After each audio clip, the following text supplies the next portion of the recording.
Locutors of Trek. On screen. Hello and welcome to Locutors of Trek Villain Symposium Part 2. Because we bit off more than we could chew last time. So here we are, same wonderful panel. My low cousin of Trek to my left, right, depending on if you're me or you. Yes. How's it going, Dave? Good. One man's villain is another man's hero. Yes. And we're here to talk about all the villains. We are. And I'm Davan, I suppose I should say that. But you can read, most of you. I mean, most Star Trek fans can read. I'd say a good high 90th percentile. You know. Yeah. And we also have our Bajoran worker, Ashley Millard. Hello. And from Starfleet Leadership Academy, Jeff Akin. How you doing, Jeff? Doing good. Thanks for having me back. Captain. No worries, I even have your logos. Oh, look at that! Look at that stuff. Starfleet Leadership Academy. Stuff. Oh, Looking that's good. nice. Cool logo. Yeah, it is. What's this one? Oh, yeah, that's a whole other podcast. I guessed it on there a little while ago. Ah, I don't know why you got that. It's weird. Because you sent it to me. Did I? Oh. Like sharing the wealth. I thought right? you wanted it because you sent it to me. Oh, good buddies If it's over not at Beyond you, Trek. Yeah, I'll they're delete cool that right guys. now. Yeah. Sorry, guys, but I deleted it. All right. Well, let's fire up the chart, Dave. Okay, let's bring it in. We have 63 villains to get through, people. So, lots of time. So let's do this more in the style of the Captain's Convention. We kind of got scatterbrained last time, so Dave and I, same time, we'll just go back and forth picking ones, but then we'll throw it to either Ashley or Jeff or the other host, and let them kind of pick the initial spot, and then we'll debate. Yes, sir. All right. Davin, you're up That's first. how we do it here. All right. First, Walsh. Leo Walsh. Who's Leo? Who? Did that...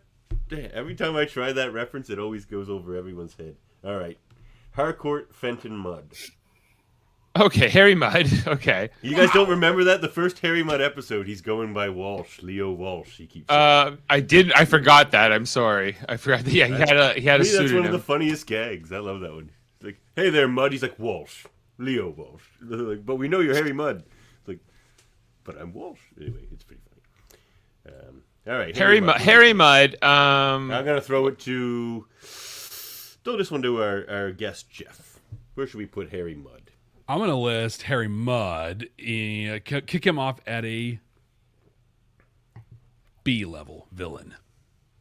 A And that's B-level taking into account villain. his newer appearances by Rainn Wilson as well. Okay. Definitely. Okay. I feel like first off, I mean, he was pretty sickening, gross guy, but he was hilarious and awesome at the same time.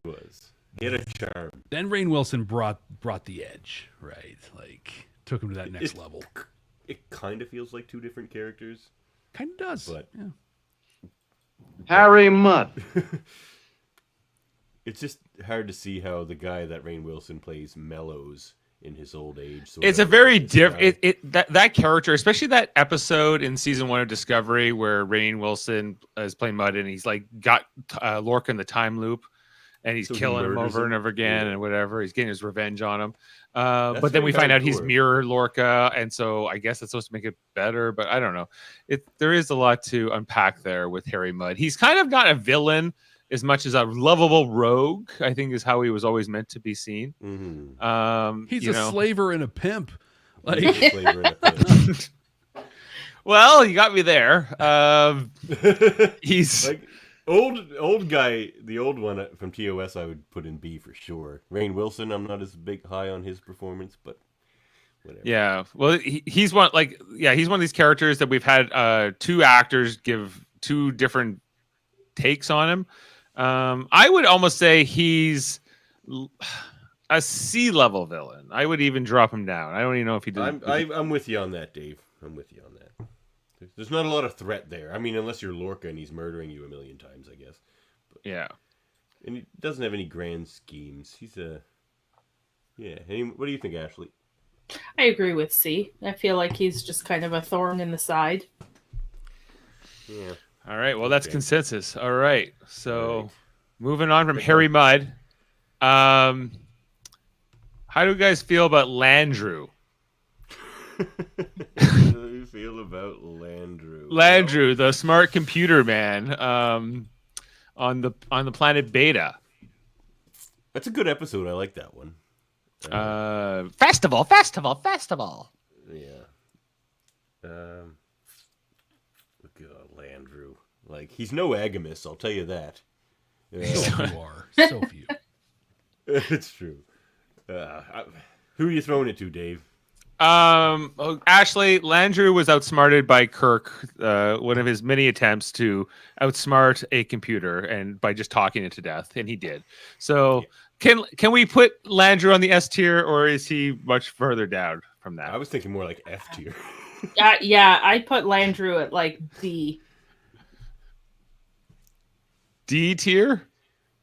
Like, if someone can talk you into exploding, you're like, come on. You've got some issues and some defects. Yeah.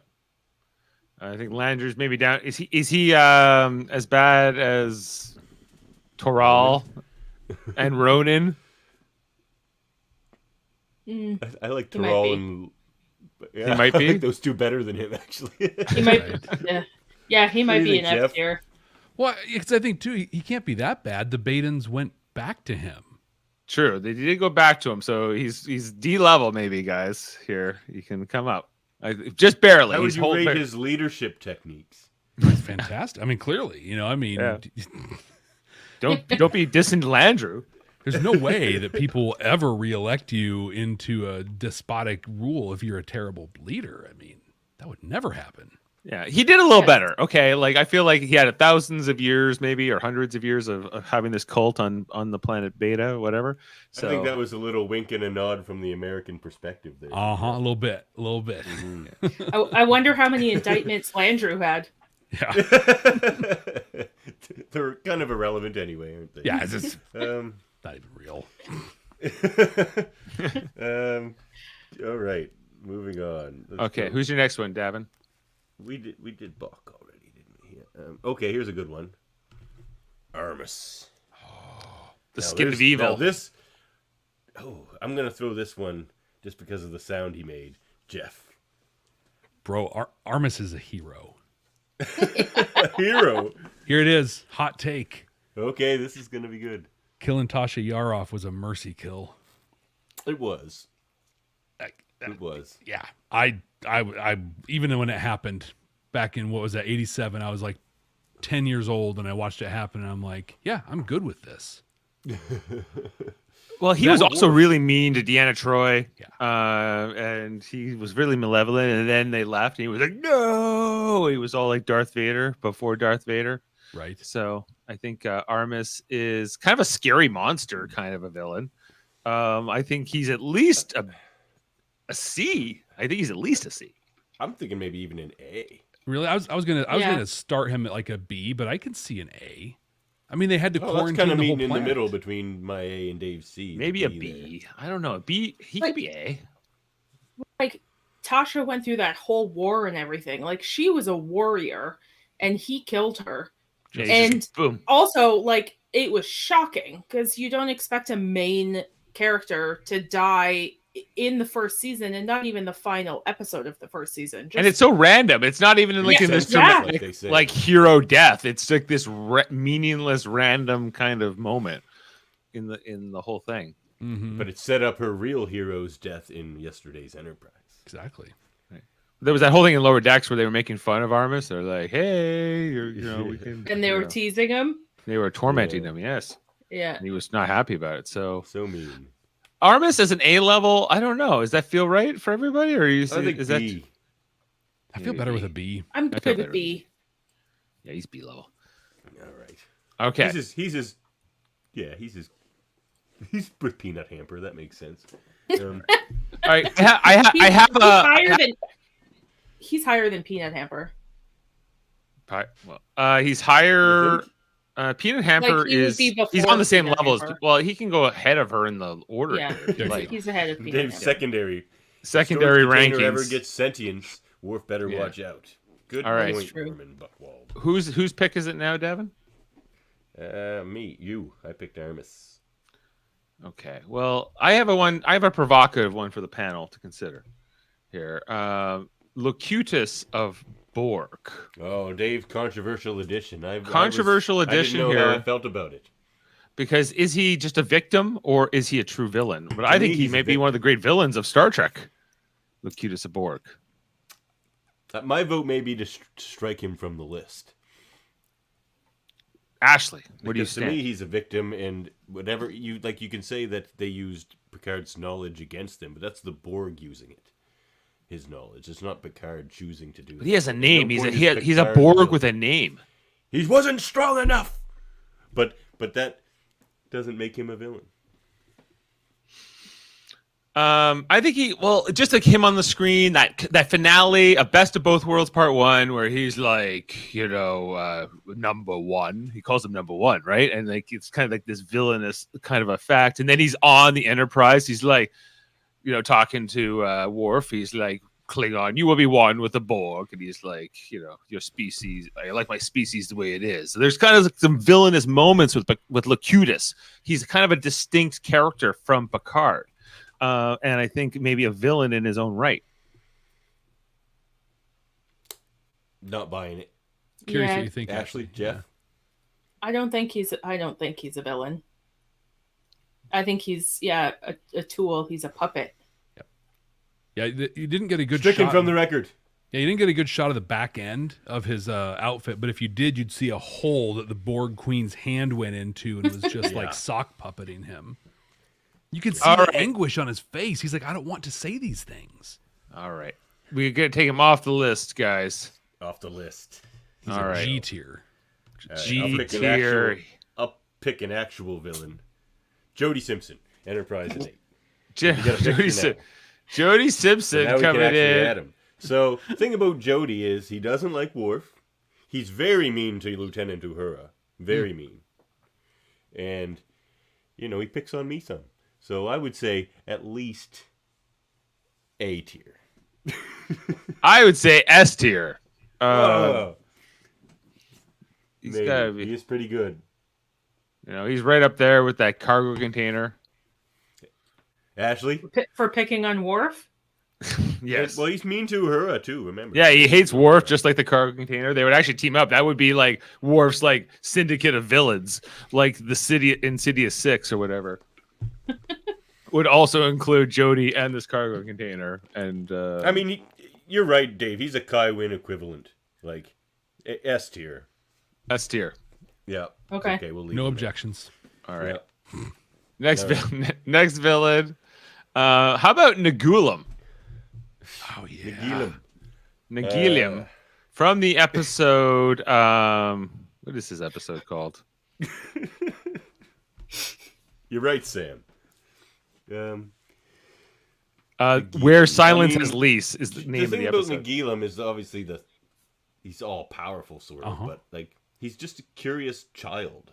Like he never has any malicious intent. He kills Plus that guy. curiosity. He makes that guy go out of curiosity because he right? didn't understand death and he wanted to see what it looked like. Well, it was kind of, and then they're like, "Stop it!" And, like he's a villain, I'd say. Yeah, because he's like, stop. He's like, no, like I want to learn more. I'm going to do more. Yeah.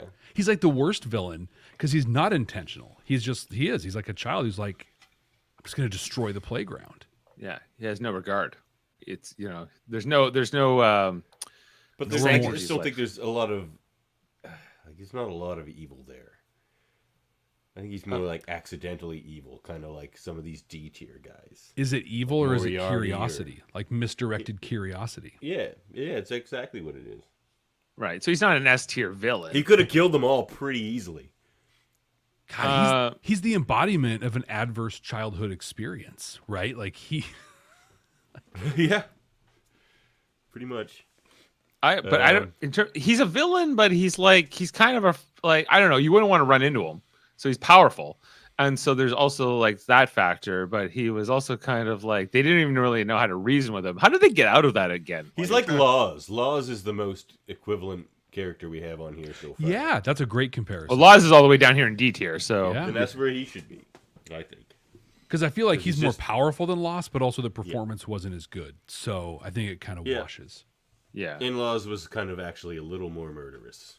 Like, just because he didn't mind stabbing that Klingon, and he knew it would hurt him. Like, he's like, it wasn't a curiosity stab. And he was disturbingly racist. So And disturbingly racist. Yeah. But maybe A lot Nagilum of them is too. are. We don't know. Right. We don't know. They don't even know. how racist? Disturbingly. That's it. Disturbingly. At a disturbing level, which is to go Which without is pretty saying. much any level, but yeah.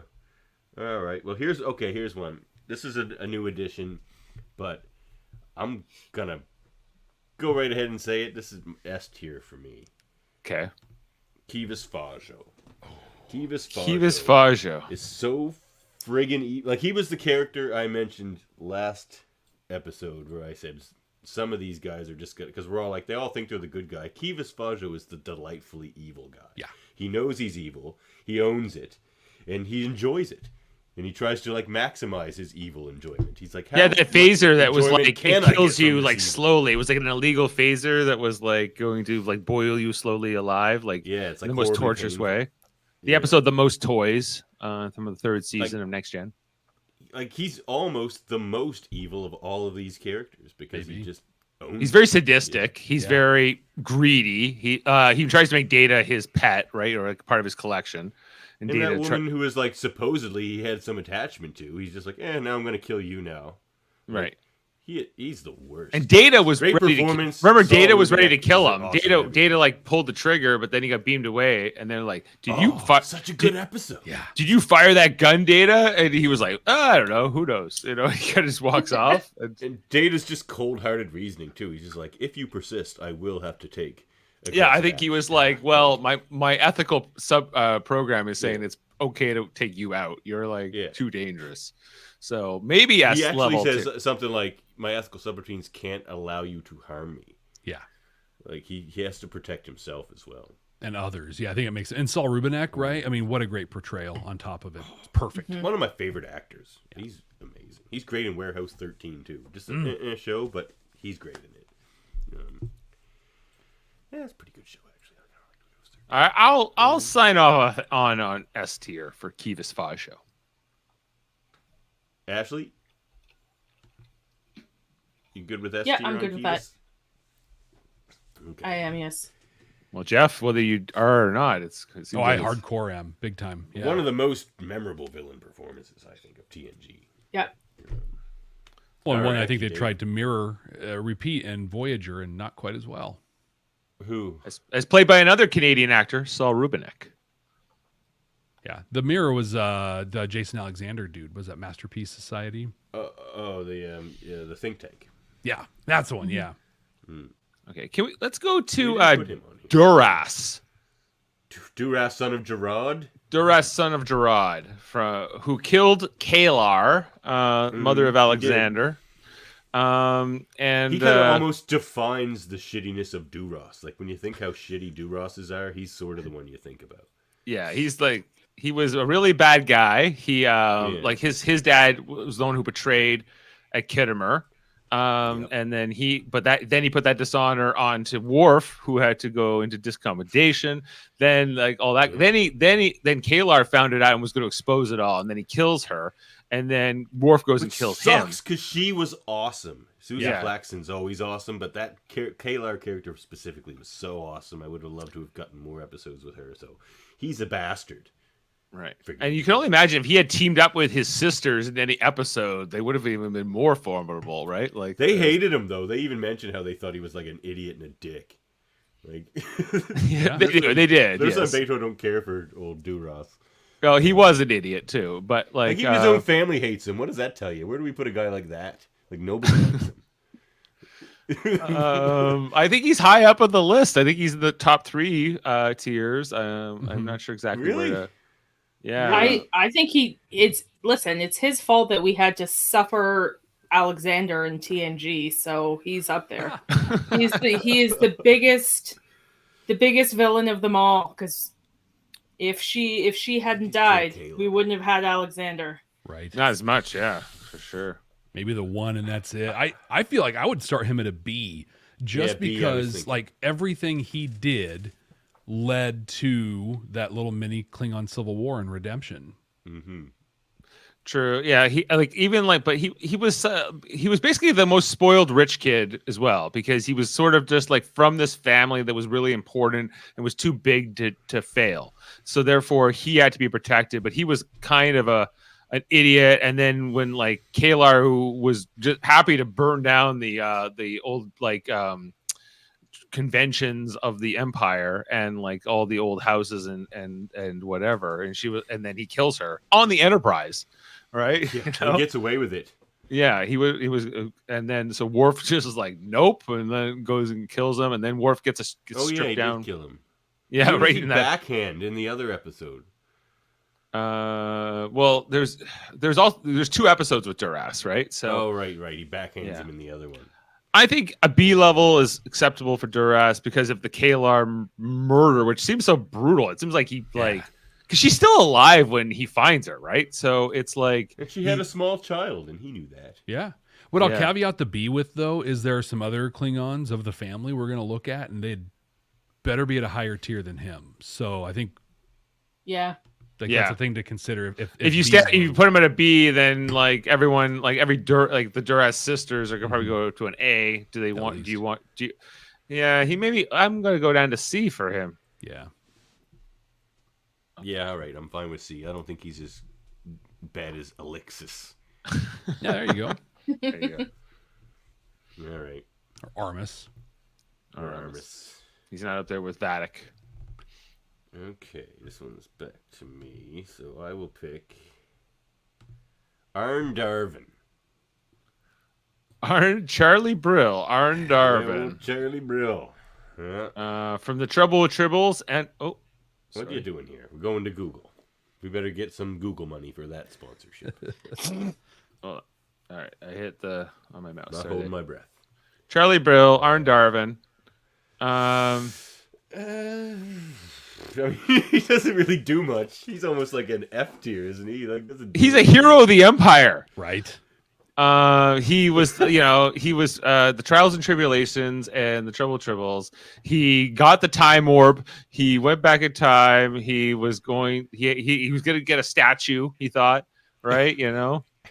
Well, I think if you look at him just in the Trouble with Tribbles, he's like a D or F tier. Like it's kind of, but when you add Trials and Tribulations and you have that whole like the context of what he was doing, it doesn't bring him up much, but maybe D or C. He just had a lot. I don't know. He was very intentional about what he did. He's not even the biggest villain in those episodes. Yeah, that's a good point. It's a really the Tribbles are the biggest villains. True. And even you know what Cardassians drink in the morning? Fish juice. Hot fish juice. He doesn't appreciate a nice fish juice. He's a D level villain, probably, right? Yeah, at best. He's down there with Cybok and Landru. There you go. That works. All right. My next pick is Weyoun. Oh my. Weyoun, which one? All of them. I had 8 different Weyoun banners here. They all say Weyoun. Water immune to most forms of poison. Comes in handy when you're a diplomat. Especially when you're working with the Cardassians. S tier. S tier villain. Throw it out to somebody, but that's I have to be on S tier with it, I have to admit I find it somewhat disturbing seeing you working for these Federation people. He was really good. He could also be very threatening at times. Mm-hmm. The Dominion has endured for 2,000 years and will continue to endure long after the Federation has crumbled into dust. Yes. But like even he's not even like that. He seems like that complete stooge, but he's not, because he's not. Damar did convince him to kill Odo. Yep. Which he was against at first. He's like, all right, fine, we'll do it. And it's like, Well, and I think he can he's even pretty be bad. like an overarching enemy against like Jake and Nog when they're trying to trade a baseball like that. Like he is, yeah. S for sycophant. I think he's right up there with Ducat. You know, like how can you? Yeah. Like, Because even if they manage to kill him, he's coming back. Like he was a great villain. Because you know, even if something happens, we're gonna see him again. Mm-hmm. Until the end, where she's like, "Oh damn, that was my last Wayoon." Right, until they Mr. Multiplicity Michael Keaton him. Yeah. Yeah. All right. How delightful. The mysterious plots, the subtle innuendo, the veiled threats. It's also entertaining. All right. Well, here's what you got? Here's one for Ashley. Old Lady Kess. Oh God, D tier. D tier. My vote's gonna be for F. Yeah, I was gonna say. Old Lady Cass. She was going to sell them out to the Vidians, guys. Because she was confused and had Alzheimer's or something. It didn't make a lot of sense. Like, I didn't get it. And she just comes back angry and she comes back angry and who did she kill? Balana, right? Like or whatever. Kill anyone. But like she does when she first comes into engineering, I think. And then like they changed the timeline, but she was gonna sell them out to the Vidians, and it was all this whole thing. She was pretty scary when she's coming down that hallway and like things are blowing up behind her. That's a cool scene. Yeah, but and she's very malevolent, and then like the younger Kess tries to reason with her, and she doesn't care, and then ultimately Janeway has to kill her, and it kind of changes the timeline where they know that Kess is going to go bad in the future, so they prepare for it, and therefore they're able to get out of it. So, but she was kind of like she kind of beat them, right? So she was kind of an effectual villain. I think she's more effectual than Sela. She didn't win.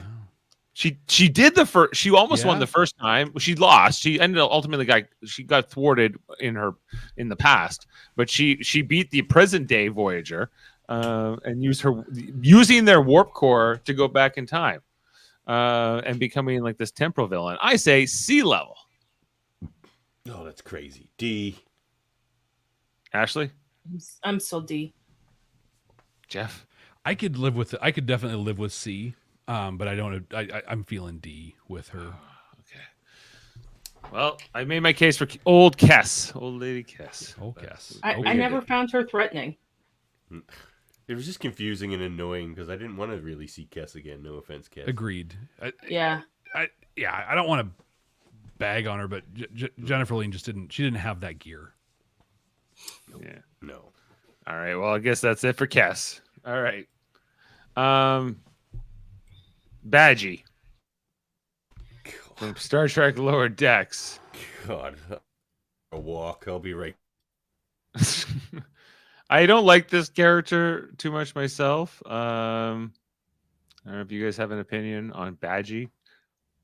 I being a user of OG Microsoft Word, he holds a special place in my heart, right? Inspired by Clippy and all that, but. Right. Well, and written by the episode where he first shows up was written by John Cochran from Survivor. Who won a season of that. A couple of the Survivor guys went on to become writers on Lower Decks. And I cover like Survivor on the Super Mater Brothers podcast. How is it Survivor is like an entry point to writing for Star Trek, and Star Trek podcast isn't? But anyway. I don't know. I can't tell you that. But I'm not a big fan of this character. I would start him, for me, at an F. F. It didn't work. He's kind of a personal villain, isn't he? Like, if it's not for Rutherford, he doesn't... Right? Right. He's just in the holodeck. Just don't go in there and open his program. You're fine. Yeah, he's not... Which he does do again. He calls on Badgie a second time, but... didn't work for me. It was too silly. That's when it kind of bled into Rick and Morty territory a little bit. Badgie is back. Although my amazing partner did paint me a Badgie that's beautiful and I love and I have in my office, but that doesn't raise him a tier. It just actually makes him more fun. I like Peanut Hamper and I like Agamus, but I don't like Badgie. So that's how I'll leave it there. All right, Davan. All right. Well, let's go with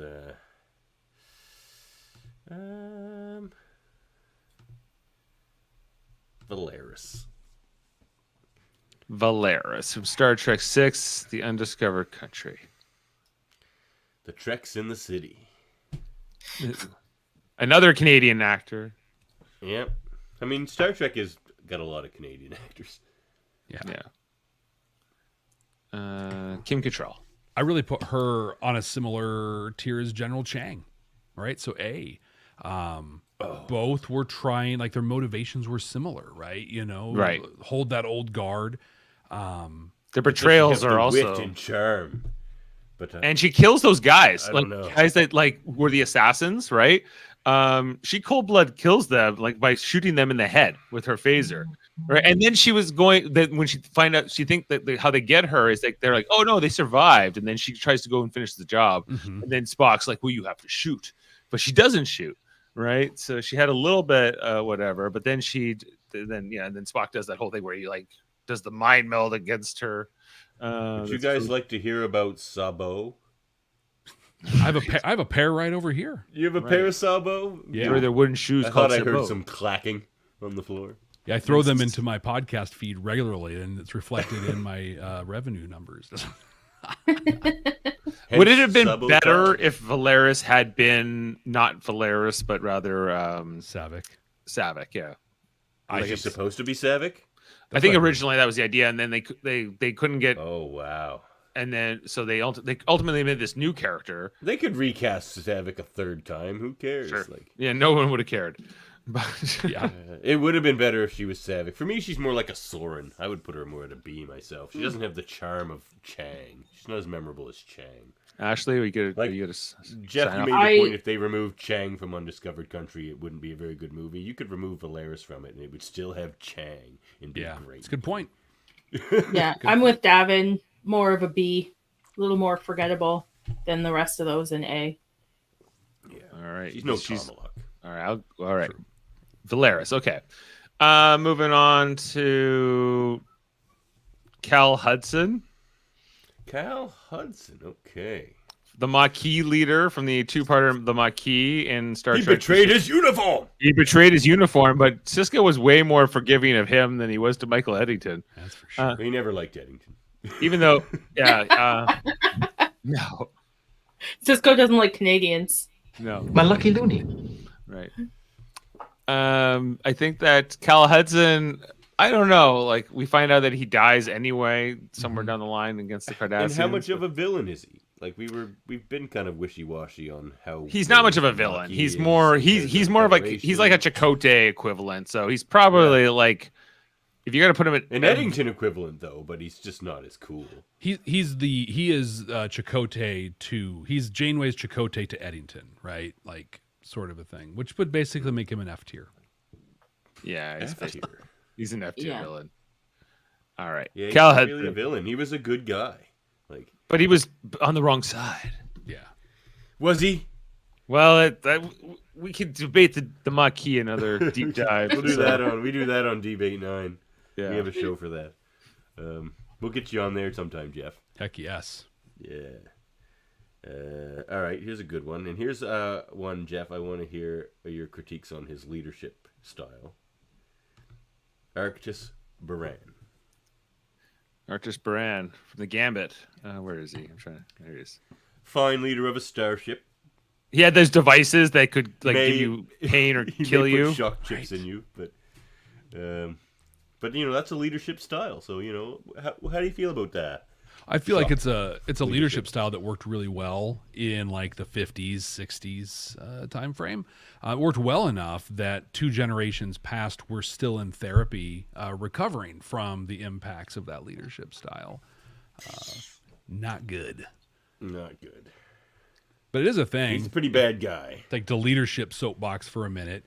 like for managers, leaders, and stuff out there, understand, please, that like you have such an impact on people's personal lives and their families, and sometimes that's even generational. So like, stop being a dick and just be cool. Like, please, for God's sake, just be cool. Just be cool.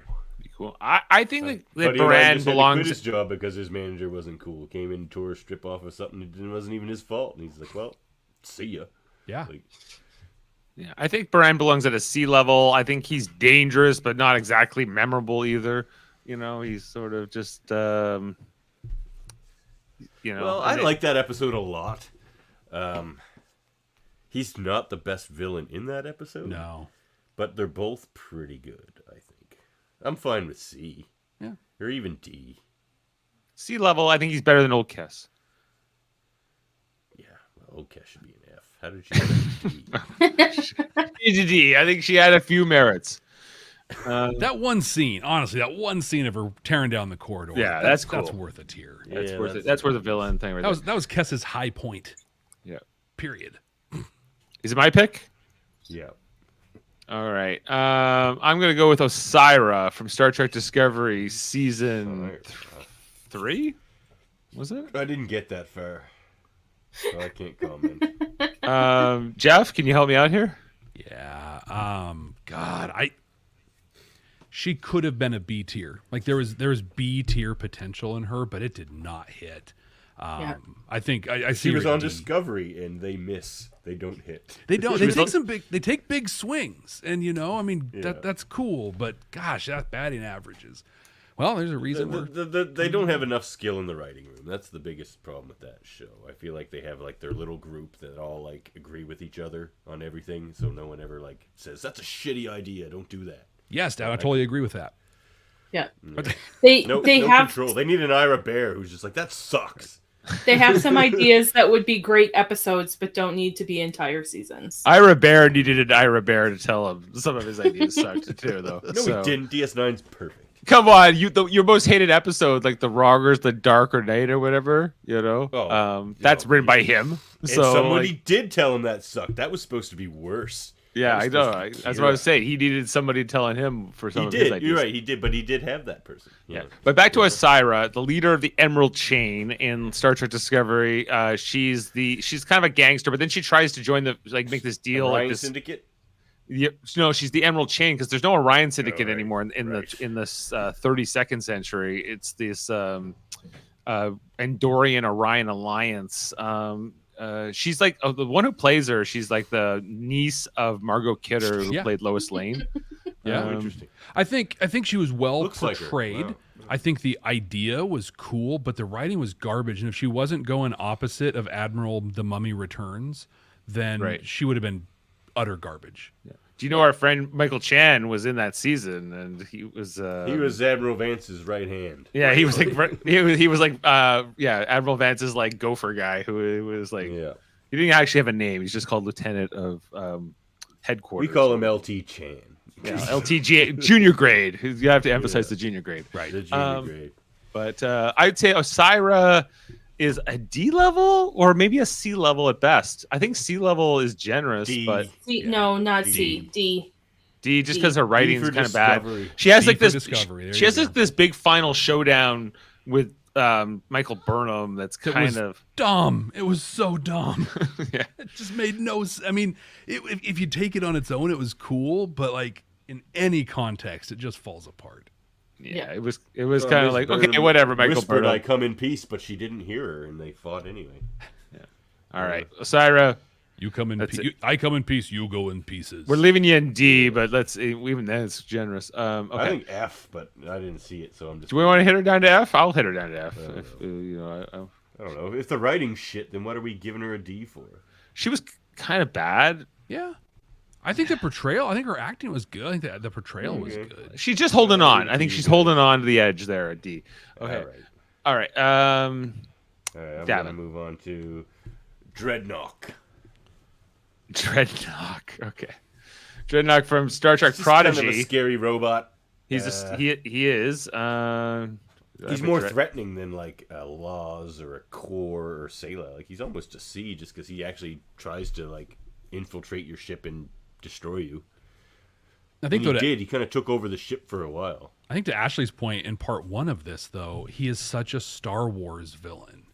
Yeah. Right. He looks like a Star Wars villain. He's General Grievous, right? Yeah. Yeah, he's kind of the Grievous there. In Offspring is a liability. Emotions can be exploited. Nothing Yeah, he's against got to have General Grievous, though. I like General Grievous. The guy who does the voice is Jimmy Simpson from Westworld and other things. He's Super good. Yeah, he's good at it, but I advise getting rid of the Admiral by throwing her out of an airlock. he is very like Kiefer intimidating. Dreadnought? He's very physically intimidating. He's very dangerous. He's very effective. I say he's a sea level villain. I I agree. wouldn't fight that. Yeah. All right. That's good. All right. Well, we've been talking about him a lot. Agamus. Played by the great Jeffrey Combs. I have a couple. I'm going to throw this one out to Ashley. I mean, I really like Agamus. I'm gonna go A. I am Agamus. I will produce a whole fleet of murder drones. Yeah, see, he's like Kivas Fajo. He's just like delightfully evil, and he loves it.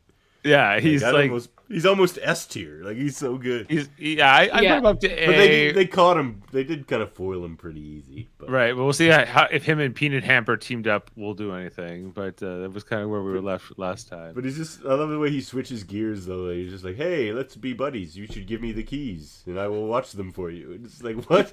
I just love how he literally went from being a pile of garbage to like an existential threat. That's power right there.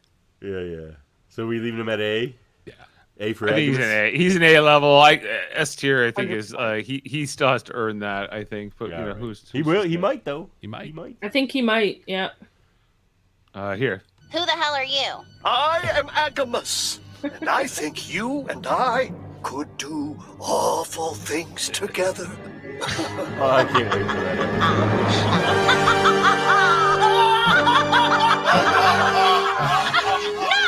They should build that up over the season and make that like the big finale. But we'll see. All right, A level for Agamus. Okay, my pick.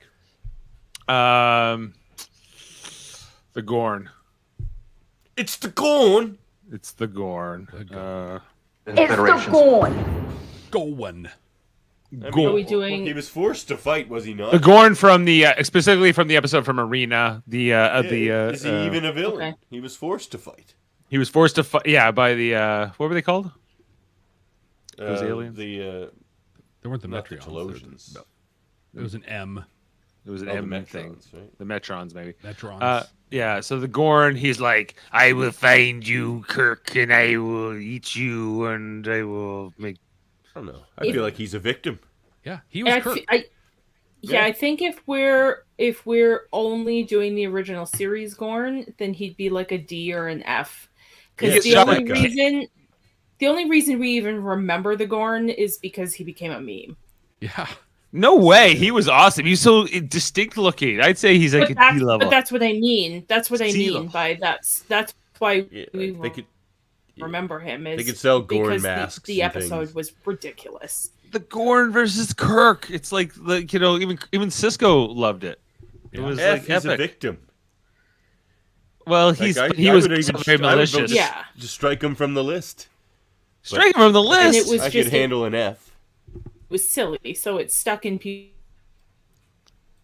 Put Gordy down here and F. Because Jeff said it. He's Kirk. He's Kirk. They're both just doing their thing, flying around doing whatever, and Metron's like, nope, you're doing this. Hey, fight this bare-chested human. Like, come on now. All right, fine. F. All right, poor Gorny. It's the Gorn. Okay. All right, well, for this one, Jeff, remain Klingon. Kuzma, I am the Kuzma. And I say you're too close to that Klingon territory. Just stick a bunch of Kleenex in your mouth. I have a bunch of marbles in my mouth. I have to Like that's, yeah. Klingon.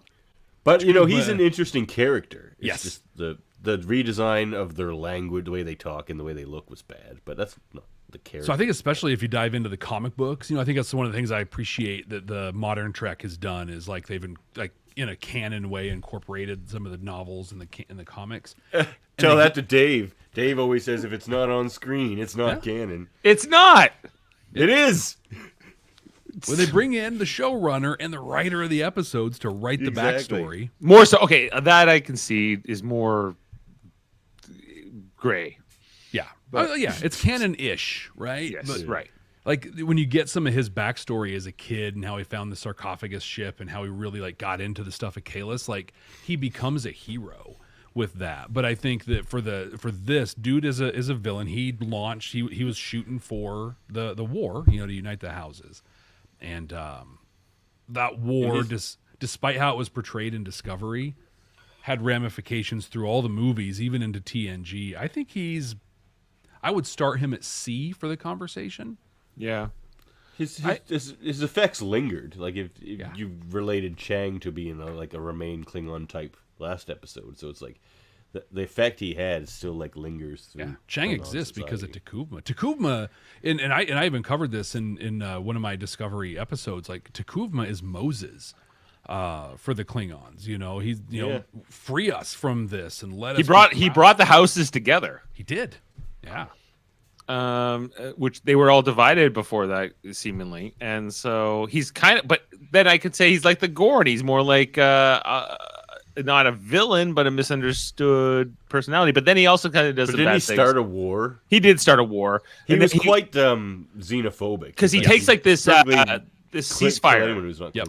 He takes the ceasefire from the admiral, who's like played by the guy from the Breakfast Club, and then he flies a ship into his ship, right? Yeah. So there's kind of like a bunch of treacherous, dishonorable Anthony Michael Hall. Yeah. Huh. And I think also like his whole thing was weaponizing the "we come in peace," right? And so like he was building a cultural war. That he didn't understand, and so I think I love that response, dude. No, they don't. Yeah, right. So yes, I think he is a villain. I think Sea Level is worthy. I think he's better than. Am I the only person who thought season 1 of Discovery was actually the best season? I enjoyed it. That show just lost me. They had a lot of momentum going, but then they sort of got scared and things changed, and I don't know. So yes and no, and there's a lot to unpack just in season 1 of Discovery alone, but. Yeah, season 2 I didn't really love, and best thing about it was Pike. Yeah. Agreed. All right. Well, where do we have him? Where do we put Takuvma? Oh, we left him at C. C for Klingon. That? Oh, yeah. Remain Klingon with the C. While we're talking about it, do you want to guys talk about Vok, also known as Ash Tyler? Vok. Even worse on the accent than Takuvma. Yeah, the albino Klingon. Son of none. Bro was a fanatic, right? Like to me, like this is the danger of a religious fanatic. Is right. Vok. He ate Georgiou. Yeah. Wasn't he Tyler?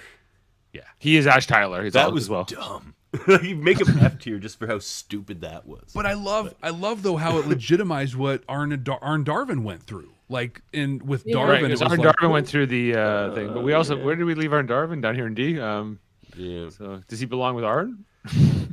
2 Klingons. I don't think he's as good as Takuvma. For me, I agree. I think he's meaner than Takuvma, but he's didn't have the impact. Yeah. He snapped the neck of Culber. True. Yeah, because Takuvma didn't see himself as mean. Like he's just like he's a fanatic. I think he's more evil than Takuvma. Really? Well, Takuvma's not evil. He's just effective. I don't think he's as effective as Takuvma. No. So D level? And he just looks awful. Like just awful. I hated when every time he was on screen because he looks so awful. He looks so sweaty all the time. Yeah. And he doesn't look like a Klingon. That's like the most generic redesign of all time. That's every villain in every movie made in the space since the year 2005. Like yeah, it's kind of disappointing to look back on. Okay, yeah, D level. All right. All right, so let's move on to Admiral Valdor, played by Brian Thompson, of many Star Trek roles. I lost him. Here he is. There he is. Yep, you recognize that face anywhere. He's a Romulan. They put guy. makeup on him all the time, and you're like, "Yep, that's Brian Thompson." He's running the scheme in Enterprise season 4 against trying to get the what will become the Federation worlds to kind of be distrustful of each other with these holographic drone ships and stuff. Okay, hear me out. Hear me out on him. So we don't see a whole lot from him. We do see that whole scheme he does with the Enar and everything, and those the mind prototype control, ships, which was pretty cool. That was a pretty cool scheme. But beyond that, we do know that an entire ship class ends up being named after him, the Valdor class. So he must be hugely big time in the Romulan Empire. So that's something to keep in mind. And the Valdor classes are friggin' gorgeous. Where's my Valdor class? The thing is, he's malevolent, but his villain, his whole scheme ultimately brings those Federation planets closer together, and ultimately, he helps create. So he's kind of almost like this necessary evil that kind of leads to a greater good. But his failure was the good guy's victory thing. Where thanks for trying. You brought us together. Yeah, so that's kind of his legacy. He's the hero of the Federation. He is. Him and Archer, they were the true founders. But the whole thing with the Anar seemed very kind of sadistic. So I think he was, a bad guy all around. Oh yeah. And so I think he's more effectual than Sela. I don't feel like he's up at the B level. For me. So I leave him at the C. And C. Yeah. He was Nero. He's a Romulan with a scheme. He's another scheming Romulan. They got all the Romulans have schemes. Yeah. True. We have more Romulans to talk about, so I don't know if that's a segue. Well, throw one up then. Shinzon. No, he's not a Romulan. He's a Reman. He's a Reman, but also a human. F tier. F for the movie. Yeah. Yeah, he's an F. Another. I mean, could have been so great, so much potential there, and just went on like a wet fart. I'm gonna make a case for he's a D level villain in a bad movie. That's written really bad.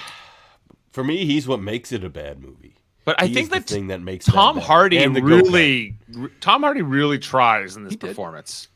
And I think he deserves a little bit more credit than an F level. I think if you take the Viceroy away from him, he's a joke. Yeah. Yeah. Well, Viceroy was way cooler. And more of a villain. Is he as good as Vok? He was a mind rapist. Do you think he's worse than Vok? And the Salt Vampire? Yes. Yeah. I would rather watch the Salt Vampire episodes 6 times in a row than rewatch that movie. Wow. I have not watched that movie in probably 15 years. It hasn't gotten better. I won't watch it. It doesn't exist. If Jody was here, he'd be throwing down because he always defends that movie. Fine. Every movie he has bad taste. It's okay. He's an S tier villain. We don't listen to him. All right, Shinzon. Okay, that's I've made my case for Shinzon. I don't think it was enough. You lost. Yeah, just like Shinzon. Yeah, just like him. He helped kill Data. He was kind of responsible for his Data's death. Yeah, that turned out great. Yeah, true. Okay, Davan, pick. Okay, let's get a new one here. Let's go with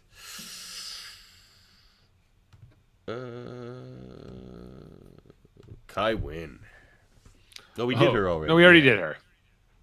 My bad. I just didn't delete. You can just look up here and just see. Here's an equally cool one, maybe.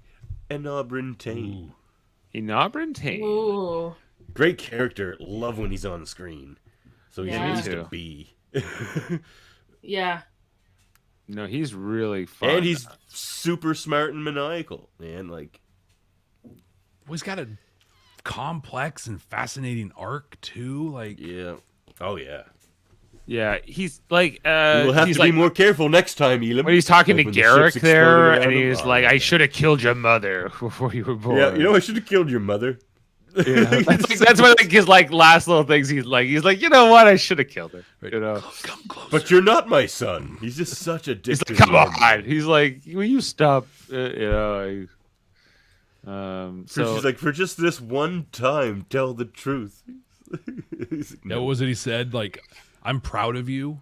That this day time he jumped on or the something? horse. Like, That time, that Yeah. day. He's like, that one day is all he says to him. He's like, Yeah. you're not my son, but I was proud of you that one day. I'm gonna put him. I'm gonna put him up at Awful parent. I'm gonna start him at a B, and I would even say he's almost an A. A. But he's kind of like He's an A for me. he's an A Yeah, because he had a He's whole like Tomalak. he had a whole like scheme working with the Romulans to try to like destroy the founders. He had Yep. schemes. He had like a lot of did. going on, he And was for all the things that Garrick has done and all of this stuff that people say, like the stuff that he just lets roll off his back and like all these things happen and he's like whatever, and then he's reduced to being this like child vying for his dad's attention. Like Yeah. the fact that he can reduce Garrick to that puts him up at least an A. yeah. Yeah. look at these Cardassians rising to the top. Let's Is look he? at Deep Those are the Space best. Do you think he's? Nine is also so much better written than everything else. Yeah. He might even be S tier, guys. Like I think he's like if we're saying Solar and Prin is S tier and Goldman Solar Prin was S tier just for being so evil, but Yeah. and so broken. and well, you know, I wouldn't argue S tier for Tane.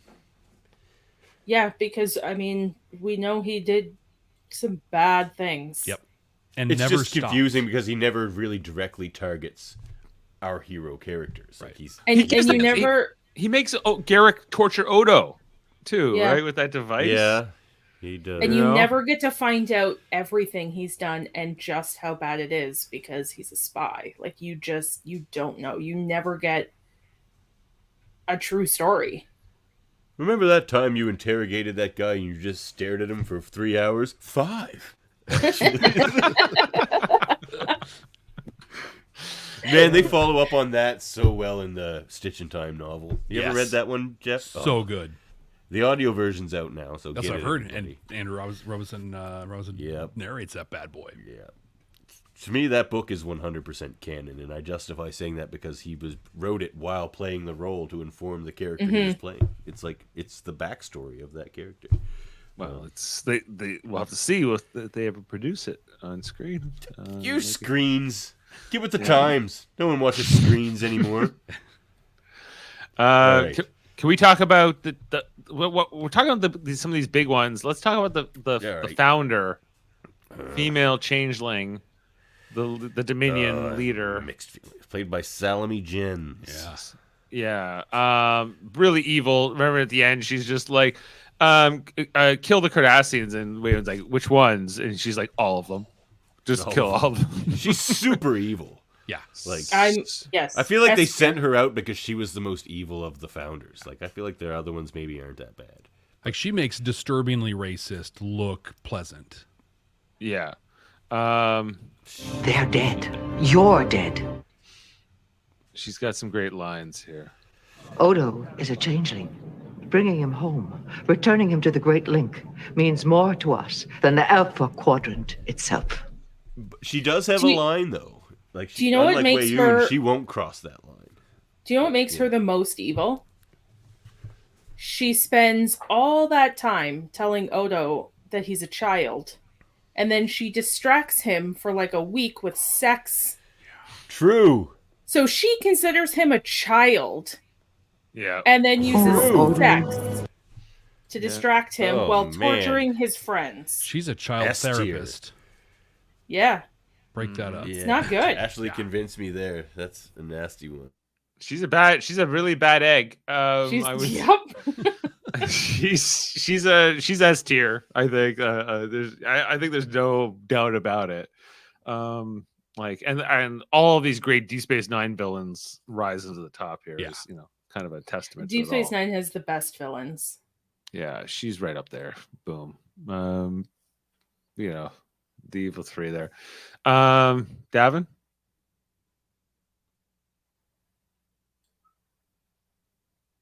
You're muted. You're a mute. That's why you guys didn't laugh at my cool pun. Yeah, Because you can forgive that's DS9 exactly for why. Burial. Hey, redo it. I said we can forgive Deep Space Nine for Vedic Burial. Can we? Mirror Burial? We can't forgive him for Mirror Burial. He's an S He's tier. no villain. worse or better than the other Burial. He's worse. He's worse because we were done with the Burial story. They brought him back. So everybody enjoys a plain right. pancake sometimes, right? Like, I guess so. All right, here's a I'll- favorite villain of mine. I'll suffer through it if I'm hungry, but I'm not going to enjoy it. Yeah, it's fair. From That's my food. favorite Voyager episode, Kashyyyk from Counterpoint. This is a from beautiful episode. Counterpoint. I love the music. I love the this banter between arrangement, Kashyyyk. Captain. You have like the I new love that arrangement too. Yes. Who is this? To me, Who that's- else does he play? The actor? He was in Yes. he was in a soap opera for years and years. Oh, Like you know what? I General recognize him Hospital from or some something. I'm trying to remember. Like he's a really good actor. So when Kate Mulgrew did they did like the captain's favorite episodes or whatever, like and she picked this one. This is hers. It's my favorite. Because it's this episode where he pretends to come over to her side and work with her because he pretends to be a defector, and then he turns out it's He's all racist against a ruse. Yeah, he's going against the telepaths, and he's actually kind of like this evil Nazi kind of a character, played by Mark He's Herlick. good, and he friggin' makes you believe him. Like, Yeah, and he says the Brax! It was just Brax! But yeah, he's yelling at his subordinate, and for me, he's at least A tier because I love him. I think he's fantastically played. I love the story around his villainy, and he's legit villainy because he gives her that story about how he's coming over to her side because of these children, telepath children, that he found in the helped locker. go free.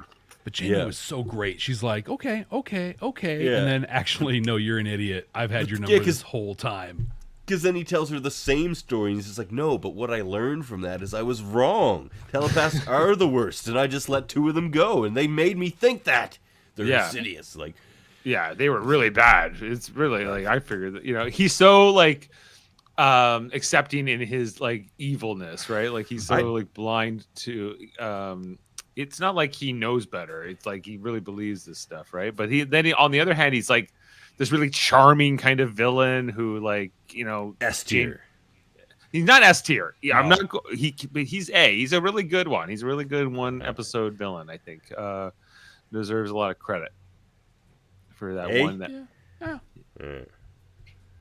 He's pretty great. he's pretty good. All right, what you got for us, Dave? How about the Squire of Gothos, Trelane? Stole the Squire of Gothos. I'm starting him at an A. What? Well, I love the idea because we talked about Q and how Q probably isn't so much of a villain as we think. Trelane is the villain Q. Right. Yeah. Yeah. Doing more of that pure thing. And I think then that the episode where Riker gets the Q powers, is that Q who? Is that I'd put him at a B though. He's all powerful, and what does he accomplish? Well, then he gets his parents come and take him down at the end, right? He's like, no, but he's like this petulant child villain. He is kind of really dangerous and powerful. He thinks he's Napoleon. He's kind of racist. He's really kind of really a distasteful guy. But his episode was always one of my favorites as a kid, and still kind of is of those original episodes. I think he's just the actors just has a lot of fun with it. The way he kind of goes with it. It's kind of a real classic Trek episode. And I think that Trelane is Same actor who plays Koloth. Yeah, same Koloth. Well, we have to also rank Koloth. So maybe we'll do. Yeah, because he's like Nagilum a little older. Like Nagilum's an infant, doing stuff. Trelane is, now I'm 9 and I know that this is wrong, but I still love it and I'm going to do it. Yeah. So Trelane's he's memorable, but not a great. He's mid, upper mid. One above Nagilum. Where do we put Nagilum? Nagilum's down in D though. Yeah, I think he's make him a C. It's a lot better than Nagilum. Like you said, the portrayal's great, the actor's good, the whole episode is awesome. Yeah, he earned. I think he's earned up to a B. He's a lower end B. While we're on it, how about Koloth? I would put Koloth in D. Completely ineffectual. Maybe he doesn't do anything. He doesn't do anything. He's as effectual as Sela. He's in the Trouble with Tribbles episode. As a villain, not much to say about him. He's better as a good guy too. Oh He's my more- god, the rain just started again. Hear that banging? That's the Yeah, rain. we hear it. Is Wow. that? Yeah. Wow. Yeah, that's the rain. So Well. nothing I can do about that sound. Oh, you can blame it on the rain. Yeah. Actually, you know what? I can close that window. Pick one more. Nothing I can do except close the window. Next guy. How about the pack lead? Grebnet log. We make we make things to make us go. You picked the lead. I didn't even know we had him on there. Oh yeah, the Yeah, captain dude. of the Packlets, Grebnet log. We look Oh, for Greg Diglog, yeah. things that make He's us go. nefarious, but he's not much of a threat because he's so stupid. But then he shot Jordy multiple times with a phaser. Well, they needed a red alarm. Red alarm. Red alarm. I have a theory that the Packleds are not stupid and that their language just doesn't compute with the universal translator. So they come across as stupid, but they're brilliant. And I mean, because every time they're in the Next Generation or even in Lower Decks, wildly effective. Right. I mean, they walk out. And Hi, they're like are you ready to give us presents? They can't even tell who Captain Janeway is. Well, you think We that because tricked of you, language. Janeway. We never you, wanted Janeway. peace. They just think- Ramdar was a spy. The word for female captain is Janeway. Yeah. It's Or that's Janeway. what. That's how the universal translator.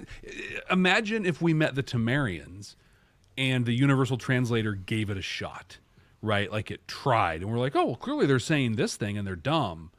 Actually, Yeah. no. They're culturally rich. They're evil. But that's a They're theory. that I think greedy. Lower Decks They're is gonna take. impatient. Wouldn't you say they played dumb in Samaritan's Snare? Then is that what you're saying? Like they're just Well, playing dumb. they play a little bit dumb, but then they're like, As "This part is of my that friend." Like this But is. then, but then like why would they keep playing dumb when they're like all powerful in Lower Decks and have Keeps this working. giant shit? It Yeah. keeps We working. like photon torpedoes. Now, I'm pretty Yes. sure Lower Decks is going to tank my theory, but I think it's a good theory. Hey, You get a lot those of miners are stealing our snacks. Oh no, not my snacks. Yeah, I think he's sea level pack. Oh, no, Grebnet it's log. It's another Enterprise. Yeah, I can another- support C. Sea level. All right. He's effectual. Okay. Well, if you say so. No, he's fine. All right, we got all these ones. We did Gorgon, right? Yeah, we did Gorgon. Okay, here's a good Klingon. Korax. The Enterprise should be hauled away as garbage. He's more effectual than Koloth. I think he's a sea level. He then. is. He is more effectual than He's Koloth. more I mean, villainous all he than- does is insult the Enterprise and start a bar fight. Right. He's like, that's right. He's the villain in any 80s like comedy movies sidekick who's like, yeah, bust him up, see? Yeah. Get him, he's- Spike. Yeah. He's sea level. He's really like obnoxious and like Scotty punches him and like He's more of a threat than Nagilum. Well, I thought Nagilum was kind of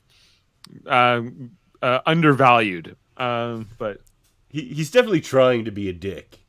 Yeah, Nagilum at least kills somebody. Laws doesn't even kill anybody. No.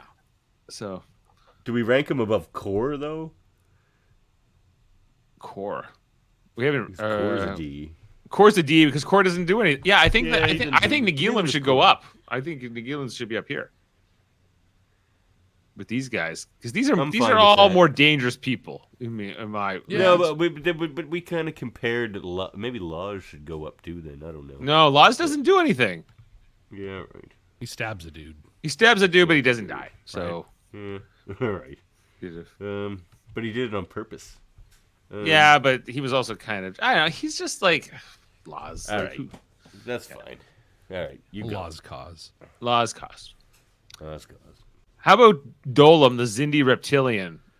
He's good villain. Yeah, He's a really good villain. I think he's starting at a C, maybe a B. I'll go on record and say I think he's the best villain played by that actor. That's right, Walking Dead fans. He's cooler than Negan. Wow. Yeah. Yeah. But I also read the comic, and the comic Negan's way better. That TV show one was dumb.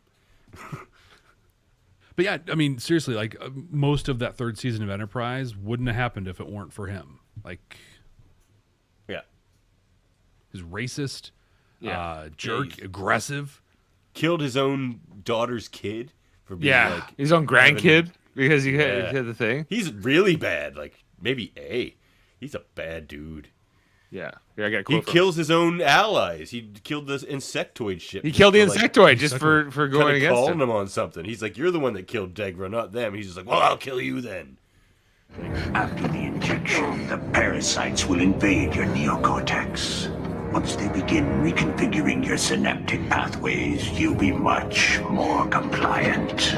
Before, your primate brain is too badly damaged to understand. I want to thank you for helping us destroy your world. But Archer has the best comeback to that. He's just like, on my planet, reptiles have the brains the size of a walnut. They say it's a constant in the universe. Yeah, right. It's just like I refuse to listen to any more of this. he's really good. I think he's maybe an A. I think he's A level. A. Yeah, like Gollum. Yeah, he's up there for me. Like he's Ashley. I haven't gotten there yet. Oh, Jeff. Yeah, I mean, I put him at least on par with Seska. Yeah. Yeah, I'm with you there. He's really memorable, really effective. Was really unlikable. No redeeming qualities really at all. So, yeah. All right, my next pick is gonna be hard for me because I'm gonna have to try to separate how much I love the character maybe from the ranking, but we'll see. Romulan Commander from Which one? Balance of Terror. Balance of Terror one. There's the Mark only one. The other one has a name, Dave. You can deny it all you like, but the other Romulan Commander has a It's name. not canon. Mark Leonard. Okay, like we're talking about the one played by Mark Leonard in Balance of Terror. He's a villain, but he's kind of like a conflicted villain. He's a Kirk equivalent. They're both sort of doing the same. He's Kirk thing. equivalent. He's So like, he did break the neutral zone, right? He did, right. and he did. But ultimately, Shot up that he's station. like in another life we might have been friends, and I Yeah. think he's probably character. He's a good character, but he is a villain. Like I don't know how you could he's kind not of very villainous. He kills a couple people. Well, didn't they blast the colonies? Like didn't? Yeah. Like, Yeah, he blew up that entire station. Yeah. Like his mission, like their mission was to go murder Federation people, and he was doing that till Kirk came along. Yeah. I feel like a D. Like S tier character in an S tier episode. Mm-hmm. But villain wise, D just seems so low. Yeah, it does. You got to go C.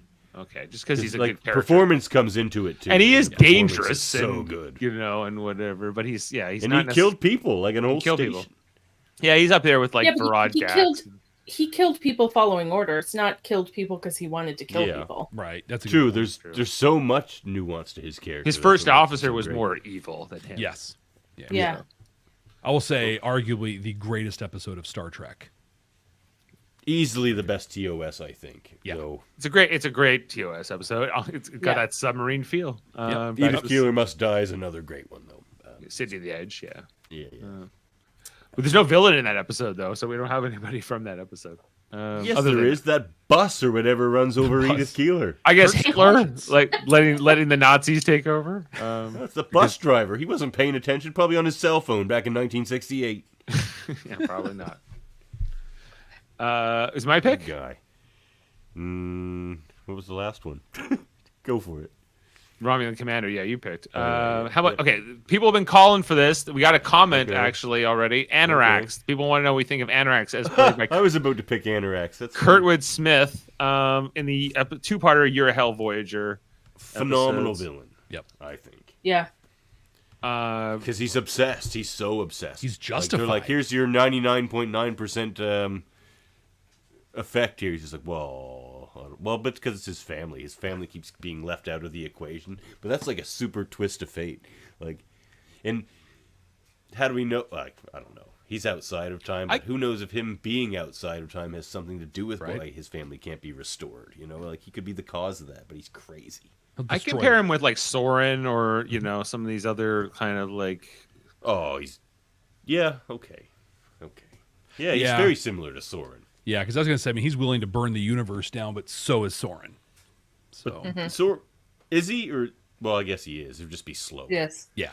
He's trying to get to like his version of peace, right? But be damned to anybody else he has to like wipe out in the process. So he is, he's villainous with sort of like understandable motivations, which makes him very dangerous too, right? So it makes him compelling as a villain. It does, really good, awesome. I was gonna pick him. All right, Anorak. So who you gonna pick next? You can't pick him now. I'm gonna pick. Old Slippy Slide there. Slippy Slide? Yeah, like let's Slippy Slide on the floor and make out because this is Star Trek. Whatever. That's what happens. Oh, you mean Narek? I thought I was watching. Yeah, I thought I was watching Twilight. Or Narek is a D level, maybe. F. Villain? Awful. F. Awful. Should never have been on screen. I'll say this. He's F tier, but the way he was able to trick whichever one of the android girls to go and do that little walkie thing, the labyrinth thing, that's Soji? Soji he did. Yeah, I mean, that's pretty maniacal. That'd be the only way I could support him at a D, but he's better than his sister. But that's it. He doesn't come across as a Romulan for even a second. No. He just plays a human. He's just playing a human. He's like, there's no nuance to his performance as far as trying to be alien or anything. What we need here is a real douchebag white dude. Well, here you go. Let's make him Romulan. Okay. Give him a British accent and we're great. He'll be a Southerner. You don't even have to put prosthetics on him. Yeah. I was not a fan of this guy, nor his sister. While we're on him, let's just talk Narissa. Yeah. Narissa. Also F tier. Also awful she might villain. Be worse. She's worse than him. Like she's the worst. She might be like sub F. But she might have been a better, more of a villain than him. She felt more Romulan to your point, but like she did. Yeah. But then she's just. I hated the performance. I hated the character. I didn't understand what was going on. And while we're okay, the only villain we have here with sunglasses on, Commodore O. From that same season of Picard, season 1. So I was like, what is the show? Picard. Davan O down there. I would put her at D though. I love her commitment to the long game. Yeah, I agree with that. She was more interesting. How did a Romulan get that high up in Starfleet? That's impressive on it. She was a Vulcan Romulan hybrid, we're told. Oh, was she? Yeah. Okay. And it was helps. It was because that didn't help Simon Tarsus. No, but it was for her. It was because of her early Okinawan karate training under Daniel LaRusso. And her use of sunglasses. Yeah, and her experience as XO of Babylon 5 as Takashima. So was that? Oh, she was in the original pilot. Yeah. Yes. Oh, that's where she's from. Babylon 5. Like S tier. S tier. Yeah, move her up. Yeah, but she was.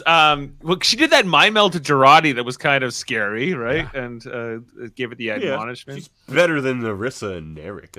She's better. She's better than Koloth in Laws. I think she's. Yeah, she is. She might be up here in C. I think. Because when you think about it, not only is she a Romulan that infiltrated Starfleet, made her way up to Commodore in this huge position, but she's also in the psycho cult of being Romulan. Like, is niche in the corner. Yeah. The Jagvash. Yeah, I liked the Jagvash. That was a pretty cool. Yes, a sub Tal Shiar thing. They were trying to expand on the lore, which I respect. So it's but kind of inconsistent with the Romulans in Next Generation. But I mean, who are we to tie things anything back? That's why we're here. That's right. All right, so we talked about all those Romulans from season 1. Let's talk about another pair of siblings, shall we? The Duress sisters. Lursa and B'Etor. Why don't we just bring them both first. up for the conversation? Right. Lursa first. Right, okay. Lursa. Okay, so me and Dave were sort of talking about this before because he wanted to just put them as one. But I'm like, do you rate a schemer the same as a seductress? Because one's a seductress who sort of toes the line of Lursa that Lursa lays out for her, I would say. And Lursa was more the brains, scheming with the Romulans, and she's the one doing all that. like they were effective. Like they got Geordi and they got his visor, and then they are effective for almost destroying the Enterprise D, effectively destroying the whole drive section. Plus, they did a lot of other bad things in the Klingon Civil War and everything else. I think that they're more effective than their ally Sela. Yep. They found Tyrrell in a harlot's bedchamber. And I think that they're both better than their brother Duras, who we had all previously ranked at a C level. So I think they're starting at both at a B. And then it's kind of like, where do you leave them from there? So then we measure the seductress versus the schemer. I think that Lursa is the more interesting one. So I think, if you're going to rank one higher, it's her. I don't know that they need to be one higher than the other, really, I guess. Yeah, no. I mean, because it's hard to separate them because they're like similar they're never separately off screen that I know of. Like every scene they share pretty much in all their run. So they're a great team because she's the distraction. Like Picard will be like, "Well, can we just talk about?" She's just like, "Could I get you some tea?" Earl Grey, look at these. Yeah, exactly. One or two. Yeah, I think. Would you mind if I filled up your tea? Like, right? Because I feel like Chang, I love her. on She's top of great. being awesome, Chang blasted a photon torpedo through the A, right? Well, Lursa and B'Etor basically blew up the D. Like, Yeah. I put him on. I That guess same they tier. could be A. Yeah, I agree. A tier. Lursa and A B'Etor. They're better than Trelane.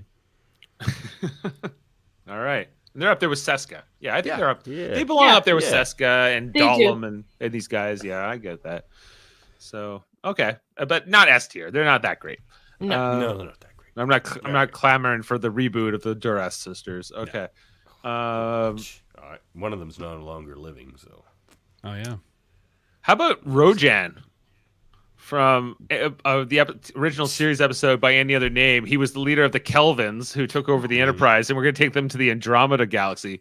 I once played him on Star Trek Radio Theater, and I gave him a Colonel Clink German voice that I really liked. I was like, thought really fit his character, but he was really menacing.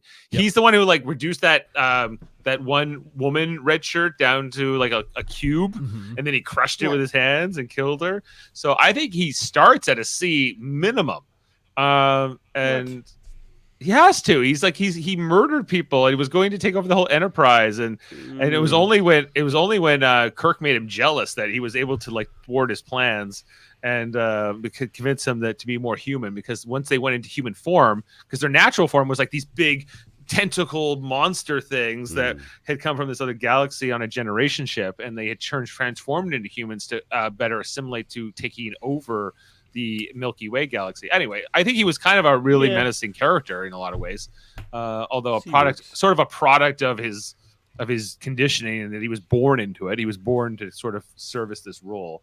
So anyway, that's my case for Rojan. I'm convinced. I'm good All with C. C level. We got Davan. We're down. We're starting to dwindle down here. So let's light at the end of the tunnel. Charvanek from the Enterprise incident. You mean the Romulan commander who has no on-screen name? Who has been named in a million other things, and they're not going to take that back. So she has a name. It was kind of like how Neota was like this this apocryphal name until finally they brought it on screen. Yeah, then it same became thing canon. here. But they haven't brought this character back. So we've never been able Well, to. they're 'cause not- Well, they might in She Strange New whispers it Worlds. to Spock in the episode. She whispers it to it, and he goes, "Oh, it's so beautiful." That's what It he is. says. But we don't get to hear it, and he never talks about it again. Didn't the actor's daughter portray? Was that the in Star Trek Continues? Like there's something. I don't remember. Star Trek Continues. Yeah, that's not canon. I'm just thinking that's like a didn't fan her made the actor's daughter like reprise the role or something like that? Which Oh yeah, maybe yeah, because she was really interesting. Like she takes over the Enterprise, and then she follows this thing for Spock, and then Spock betrays her, and then she's all heartbroken, and it's this whole. Oh like, no, I know what you're talking about now. Her granddaughter or whatever played the Orion in the Orion slave girl in Enterprise. Oh, That's who it okay. was. Yeah. Yep. Ash, you got any opinions on this character, whatever we want to call her? Charvanek, because that's her name. And it's respectful. I don't have any big opinions on her. I think, and I don't know, for a series that ended by saying that women couldn't be Starfleet captains, to take a female Romulan and put her in command and make her like a big time for real threat, it's kind of a big deal. Yeah. But a lot of her big time for real threat was romantic wiles. And so I mean, it's a bittersweet piece, and that's her undoing. That's ultimately her. Like, what is her foil? Is that Spock just kind of like bats his eyes at her, but then he also convinces her that he kills Kirk. So she's kind of duped over and over again. So she's not super effectual. She doesn't.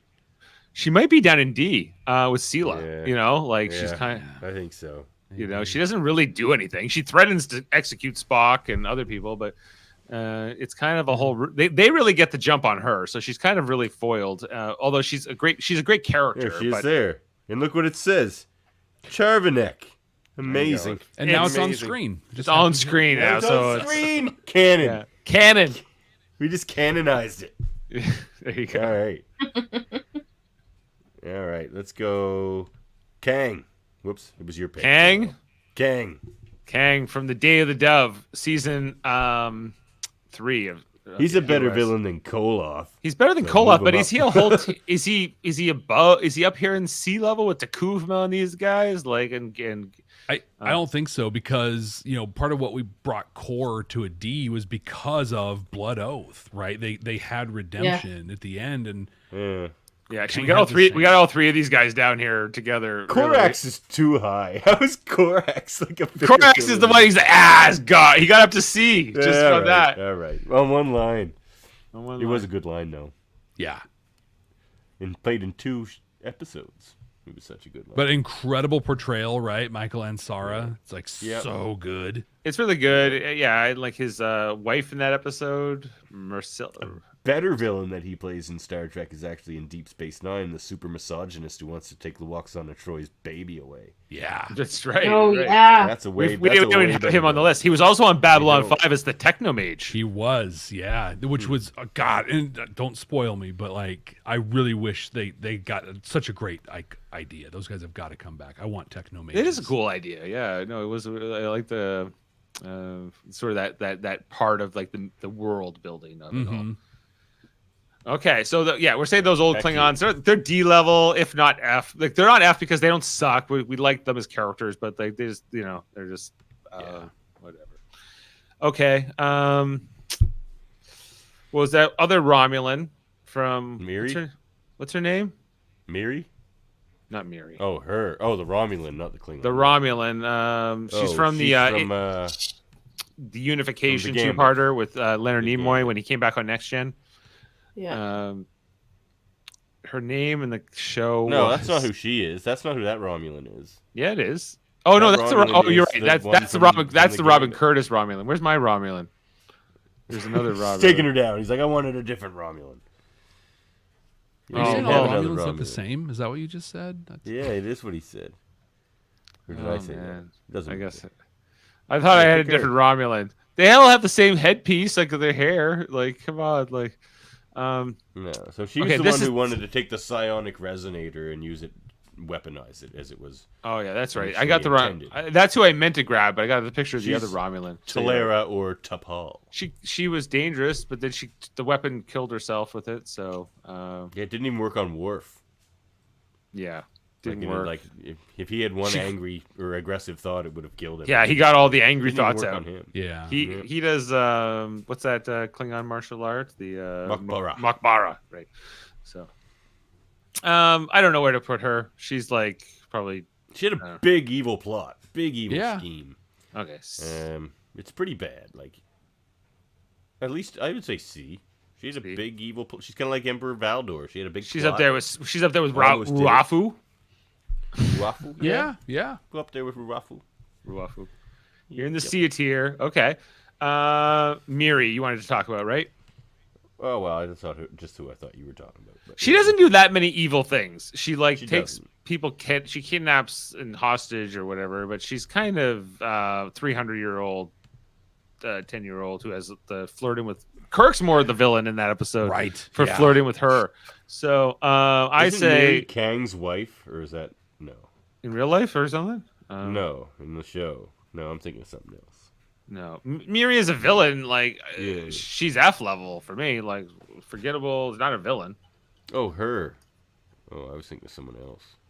This was the episode that like Adam Woodward was excited to talk to us about on original series, and then we watched it. Like it was kind of creepy with Shatner batting his eyes at her, and then we were all like, we kind of roasted Adam for many weeks after that on the podcast about it. He said, "This is your favorite episode, Miri," and he's like, "I take it back. I don't like it anymore." That's pretty funny. I mean, F. Yeah, F. Okay. Yeah. Here's one. Charlie X. Ooh. He's actually a threat. Charlie Evans. And he's just like a crazy kid. I think this one's pretty. He's Trelane. He's Nagilum. Like. Yeah. Yeah.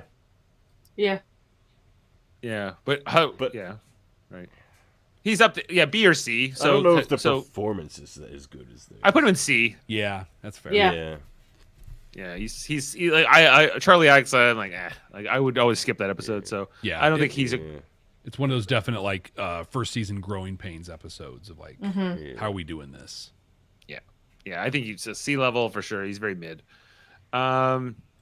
Sylvia from original series from the episode Cat's Paw, who was the cat. She turned into a cat. And she was like meow, and she was like eventually was like that. I played Sylvia on radio. You did. You did. I played the cat as well. Yeah, you had to make cat sounds. Go back and listen to that, everybody. Sylvia is at least for me a C level because she was kind of this dangerous, weird villain that I don't know felt imposing in that episode for me. You know, that episode was always scary because I always like associated that episode with like it's almost like the Halloween episode of Star Trek original series, Cat's Paw. So it's kind of got this spooky vibe to her. She doesn't really kill anybody or do anything that evil. She puts the Enterprise in like under the flame, under the chain or whatever. But D at best. Like D. She's probably not even as D. big a threat as like Moriarty. Moriarty was a legit threat there for a while. She's a Moriarty. Yeah. Okay. Yeah. All right. Sylvia's done. Davan, got anyone in mind? Yep. I do. Pascal Fullerton. He's the like conservative guy on Ryza. Oh, this guy from Ryza? Yeah. Pascal. Oh my God! I was like, is he really a villain? Like, if he's pretty hardcore conservative. That's a villain in my books. Yeah. Yeah, here Especially he is. in the future. The sad truth is, the galaxy is a hostile place. Forget that even for a moment, and you risk losing everything.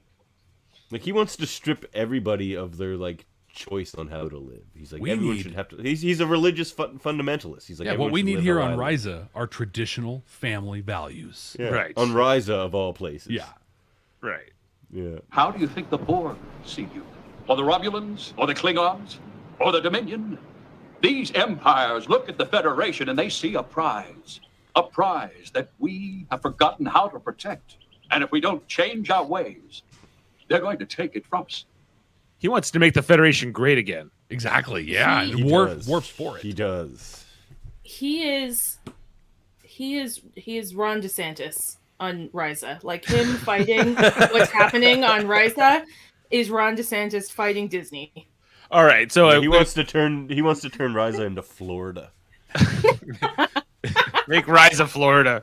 Make Ryza Florida again. Yeah. So okay.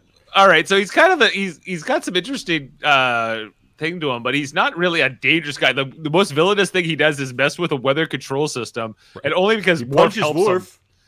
him. And Worf right in the face. And Worf owns him right back, and he's thwarted very fast. He punched a Klingon. He's just this old dude. He's a D level villain for me, but like F level. I vote D. My vote is F. I like him as D. Yeah, he's dangerous if he got enough followers, right? So exactly, he's a dangerous message, and he got followers. I mean, dude made it rain on Worf. Ryza. Worf was He's here with following him for a bit. Cybok. He's like a Cybok type almost. Yep. Give me your pain.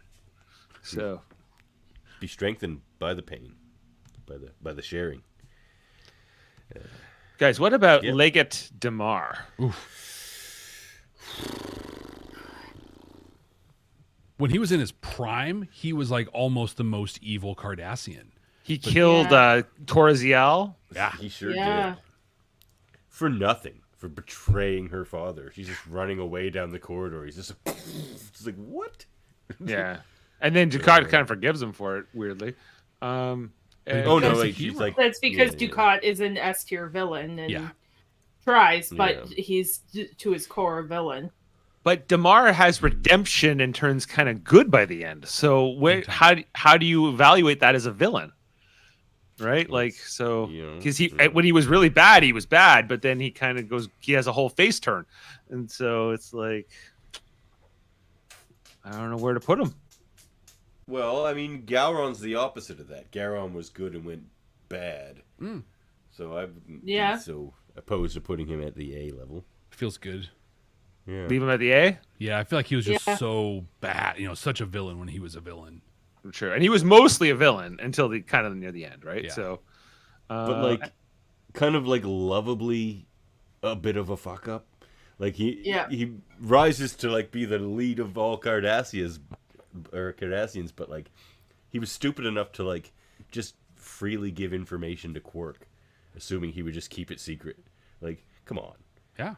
He's a Ferengi. At the very least, he'll try and sell that information. Yeah. Like, come on. But yeah, so. Yeah. A's good, though. A's good for Damar, I guess. Yeah, all right. We only got a few left. How about Brunt? Liquidator Brunt. Liquidator Brunt. C-A. You got to start him at an A for me. I was going to say, I think he just went through the He's progression. S for me because I love him. I love him. He's the best Ferengi villain. Yeah. You're and going they all to see hate him. Like, clothed he's a villain females against Zek. walking He's a down the villain streets against of Quark. Ferenginar in broad daylight. Broad daylight! Could that woman please put on some clothes? It's disgusting. Generous humanitarian No, take off those clothes. gesture. Yeah. Is that female talking to me? May I have your attention, please? Yeah, this is the one. Brunt. FCA. As of this moment, no further Ferengi commerce may be conducted in this bar. No Ferengi may be employed by this bar. No Ferengi may eat or drink in this bar. And no Ferengi may do business with that man. Pretty bad. Isn't man shorthand for human? Shouldn't he have said with that Ferengi? That always bothered me. Every time I hear that, I love that speech, but that last bit pisses me off every time. Like, why would you call him I a think man? that's just the universal translator. It's just translating it to... I think he's A level, borderline S. Yep, I'm there. A level, A tier. All right. I'm A. Yeah. I'm not going to win this one, so. Because a lot of what he is doing is just his job. But he's also it's so personal with him and Quark. Well, he likes doing it. No, but it's not his job to go he's against Quark. He's Quark's villain, right? He's Quark's villain. And the Nagus. He goes against the schemes against the Nagus. He's that IRS employee that loves taking stuff from people. Yeah. Because it makes him feel big. Yep. Yeah. Good analogy. Makes him feel like his ears are bigger. Erwin R. Shyster right there. Erwin R. There it is. Yep. Money Inc. Yeah. Money. You want me to pick Davan, or do you got somebody in mind? No, go for it. We got Ruan Tarka from Star Trek Discovery Season 4. Ashley? I'm out. I don't know him. Remember he wanted to get to that other dimension. He wanted to get to that other dimension find his boyfriend or whatever, and he was willing to like commit genocide against an entire race and go against the entire council. And I'm gonna say C. Yeah, me too. I think he's a C level. He's dangerous, but also kind of he has you understand his intentions, but and he's sort of not a total villain in a sense. You sure but that's not Volodymyr Zelensky? And he was he Pretty sure was that's able Zelensky. to like he was able to like corrupt Book a little bit, and so yeah, see. As played by Canadian actor from Newfoundland, Sean Doyle. Yeah. I thought he was played by Ukrainian actor Volodymyr Zelensky. I think he was a terrible character. It was and the fact that like the end to him where it's like, hey, stop, okay. It's oh my god. I D for Discovery. But after they chased him for like D 4 for Discovery? episodes, Yeah. like they literally took a 12-minute story for one episode and stretched it out over 4. It was painful. Yeah. painful. It just So- I That's mean, what Discovery's D for that's what Discovery. Discovery does. right, it is what they do. Yeah. Yeah. Yeah, I'm good wouldn't- with D for Discovery. Yeah, that's where They're I'm at. so in love with their own bad ideas over that show. I know. It's actually a bit icky. They're like, you hate It's this? not, Then but I it's love not even bad ideas. They get a good Some of them idea, and then they just miss the mark. Run on it into the like, ground, yeah. They should go straight with this idea, and they just sort of veer off, and you're like, no, why would you do that? Like, they Why have would good you ideas, do that? but they just don't quite get there. All right, we're leaving Tarka down here in D tier then. Here we go. Here's a Discovery one that's better. Cole Cole House from Core. season 1 of Discovery, from the House of Core. He was a pretty badass Klingon. He was pretty nasty. Agreed. Here's his something, his brother, his cousin, or something. Core, but Cole. It looks a little. I don't see the family resemblance. Do you guys? No. No, but Core's been manipulated by the augment virus. Oh, right, of he course. has a disease, so Yeah, I think Cole might have a disease too, but I'm not sure what it's like. And Goblin. I thank syndrome. you not to stare. I think he was a better villain than Vok or even Takuma. I think he was. He's maybe B He's more tier. villainous than I go Takuma. B. Yeah. He was really good. I really enjoyed him on He the just show. wanted to like murder some non-Klingons. and Klingons. He wasn't afraid. And Klingons if they were. Yeah, it's true.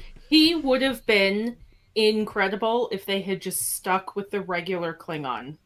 Oh yeah. Like if they the hadn't look. changed the Klingons, he would have been an incredible Klingon. You mean like the visual distraction was very No, hard but not just that, like even just the personality of the Klingons and everything. Like if they had if they had done a more TNG Deep Space Nine Klingon, he would have been awesome. Memorable. And they were Yes. they were mostly speaking in Klingon all the time, right? Too when when they were on screen. Yeah. So that was also kind of they didn't even, they don't even do that in the Martok episodes with Martok and Worf. They're not like speaking Klingon the whole time. It's just but anyway. All right, take a pick there, Dave. We're getting down to the final line. While we're on Discovery, let's talk Lorca. All right. Well, sir, I liked him better as a captain than a mirror. Yeah. I don't like anything Mirror Universe. F. But he was always the Mirror Universe. Yeah. I love D Mirror for Universe, but Discovery. I was so disappointed. I really liked Lorca as a captain, and it was really like it was intriguing to me what they did, but also I was so disappointed. Right. Well, it turns out he's just pretending to be the guy. There was a real Lorca, I guess, that was a really nice guy that he was pretending to be. So we would have liked him. But the villain Lorca as this mirror universe guy who duped the entire crew and betrayed them all, but that also helped bring them together sort of in season 2. I don't know. I don't even think this was his best villain portrayal of his career either. Like, well, he's also in Harry Potter. He was Malfoy and all that, right? And but him in the Patriot, that the was Patriot. an evil villain. Yeah. Yes, very much. He's the most evil British redcoat guy you ever saw in that movie. But yeah, Here's why he's a D. Because he's better as a hero, just like Core and Kang Agree. and Koya. Yeah, agree.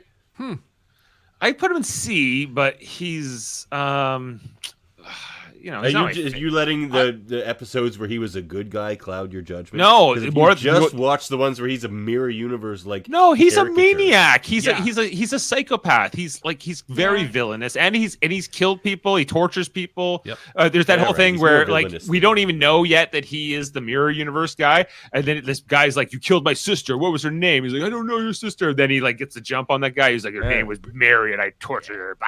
You know, whatever. I can live with C. I put him on par with Commodore O because again, the long game. He shows up, Yeah. and figures out the universe, and he plays the game like, mastermind. Yeah, I'm good. Okay, sea level, I think, is where we'll leave Lorca. Okay, we're down to the final row, guys. Who is this? I just don't know the name, I guess. Who's Sulon from Voyager? Sulon?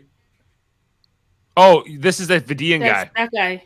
Yeah. Oh, the Vidian. Oh, the Vidians are creepy, man. As an entity, the Vidians. This is the only are Vidian by name we included. He's the one who who messes with B'Elanna. B'Elanna. He splits her into the Klingon and human halves, and then he kills the other guy and steals his face and puts it on. He's like, "Do you like my face now?" And he's just like so evil, so I'm creepy. thinking almost an A tier, man, because like he's sort of in the same like insanity body horror thing like Solaren Prin. Like he's a very scary, visceral villain. He doesn't take the face because he needs the face. He takes the face because he's hoping that will like endure B'Elanna to him. Yeah. Well, Like, he was going to kill him anyway, that's but he was, Yeah. but like the whole reason to put the face on his face is to make B'Elanna like him better. Like, and specifically absolutely Klingon B'Elanna. psycho. He was trying to get on Yeah. it on with when you split her into two, and human B'Elanna survives, right, and just gets made. They also had a title of the episode to serve. Yeah. I think he's a bit forgettable. You know, because But we the had to Vidians aren't. The Vidians aren't, but like we're like, what was his name? And the episode's a bit. But do they ever obscure. say his name?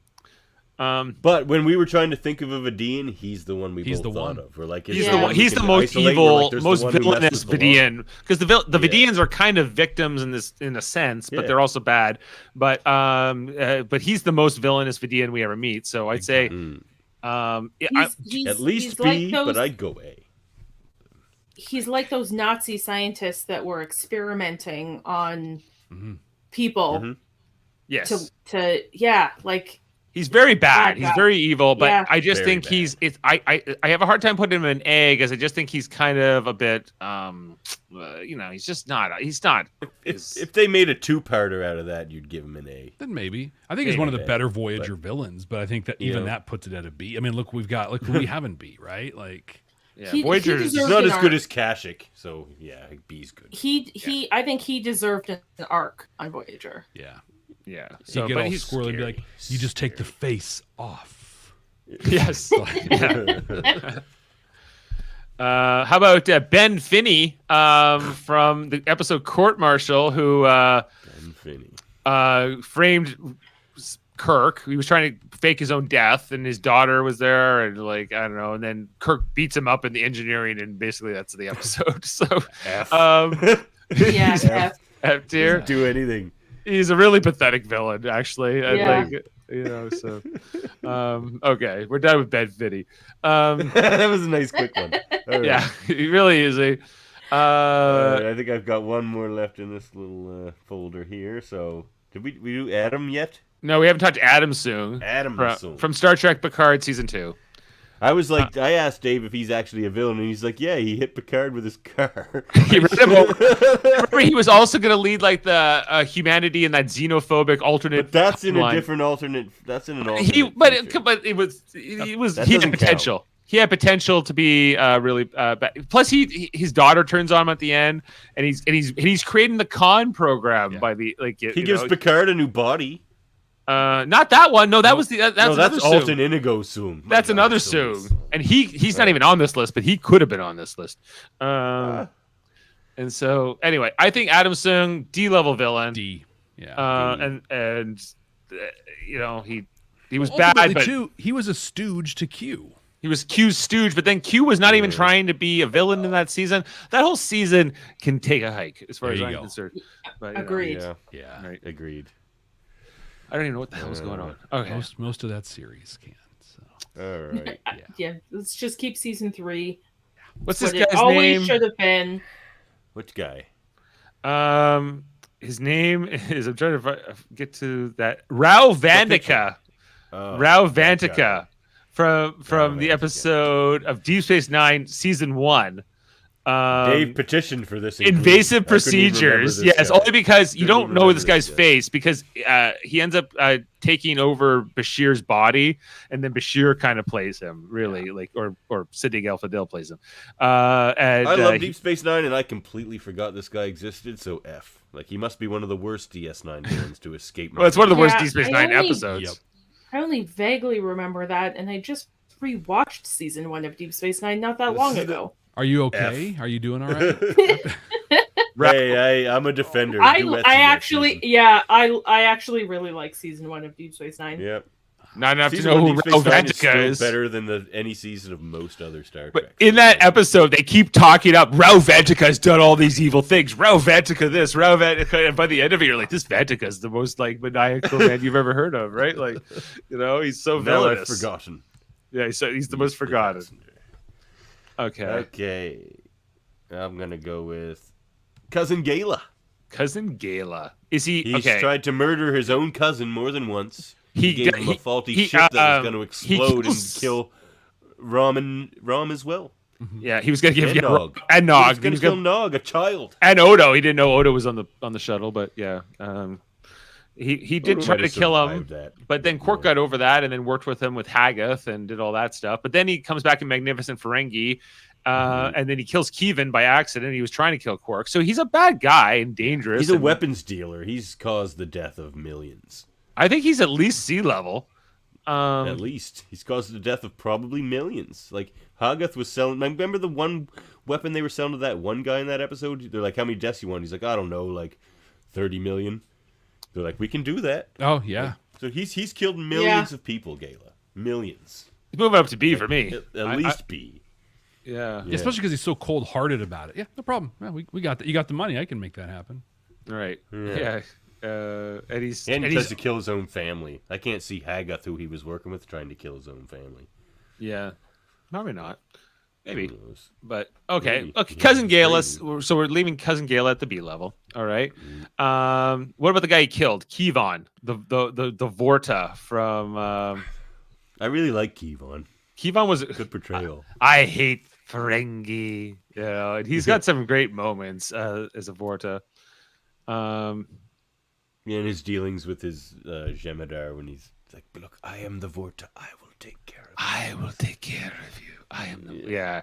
He's so But how bad. he completely sells them out down the river, too, his own men. Yeah. In that episode. Right.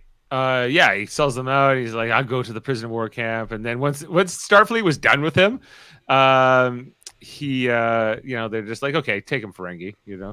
I got some... But yeah. You know, Captain, if I'd had just 2 more vials of white, you never would have had a chance. That was a great line, too. He just walks out of the smoke of his dead men. And it's just like, if I had 2 more... oh, man. He's a great villain. He's a great villain. I think he's A level, maybe. A? He's my favorite other than Wei-Yun of the board. Yeah. Yeah.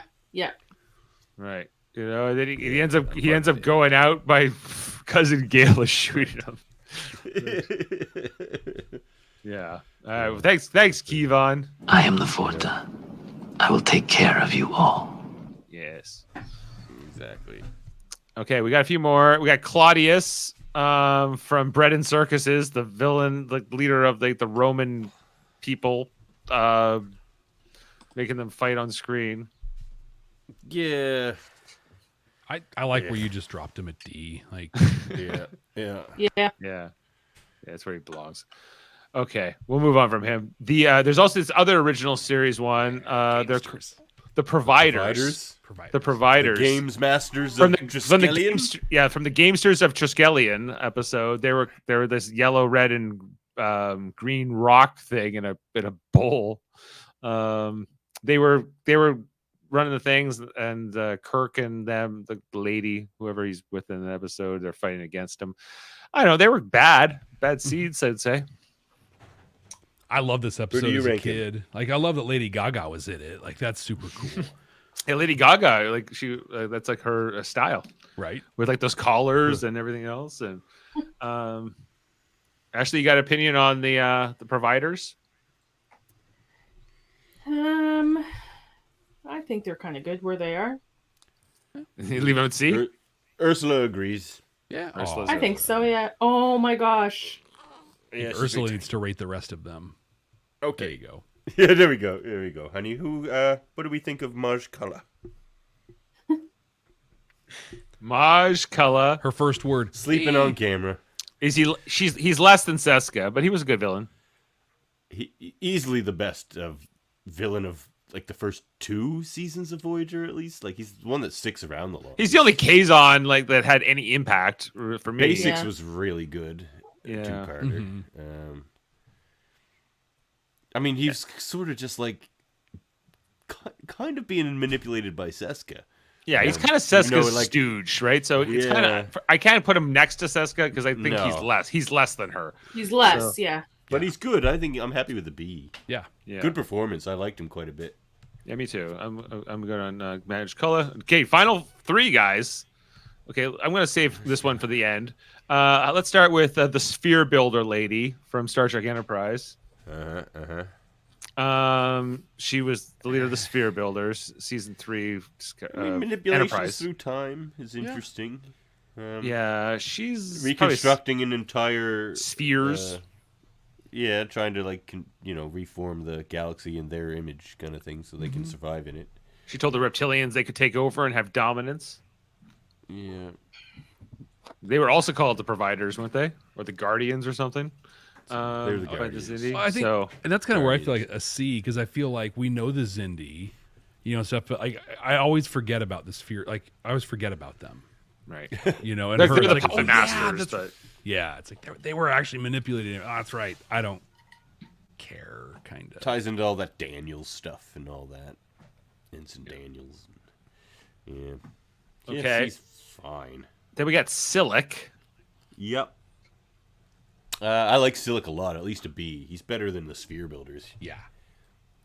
Great performance, cool design. Just good all-around character. Right, Every time John I go on Fleck. back, I was like, yeah. John also in the pilot for Babylon 5. Who was he in that? He was the murderer under the Changeling Net. Like that was the Changeling Net made him look like. He's the one who killed. Spoilers. Tried to kill Kosh. Oh, he's that guy. Yeah. Oh wow. Okay. I forgot about that. Like Silic for me was good. We just watched the episode, season 4 premiere. It was called Stormfront Part 1 and 2, where like spoilers, they kill off Silic.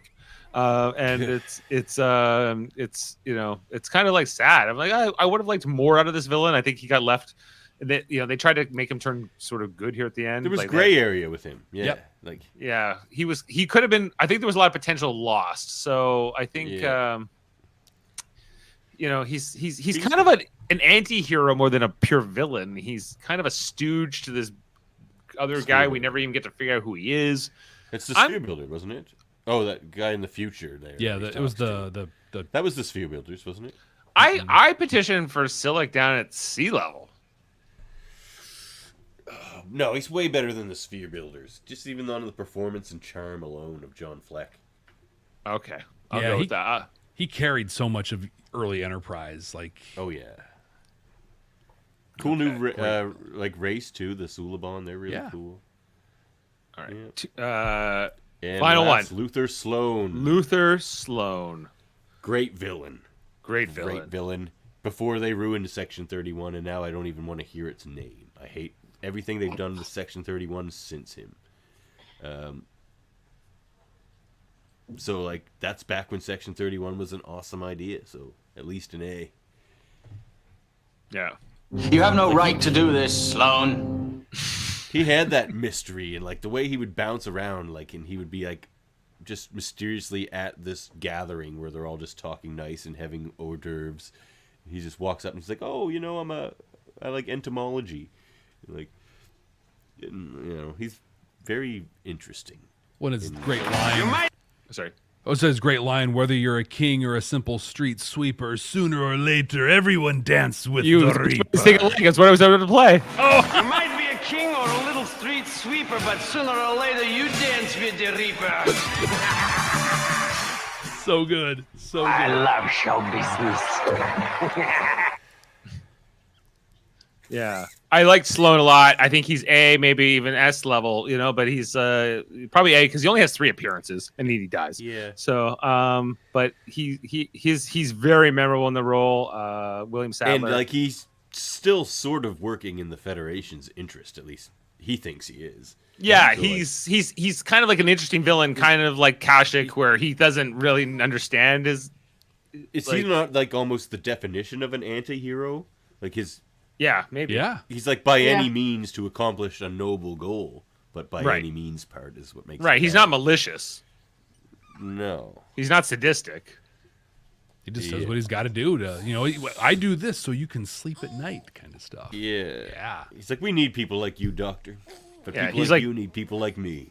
He's like Colonel Jessup in A Few Good Men. You need me on that wall. You want me on that wall, right? So, all right. Well, that's it, guys. We ranked them all. So, just a quick recap here. Up here in S tier, we have Dukat, Weyoun, the female changeling.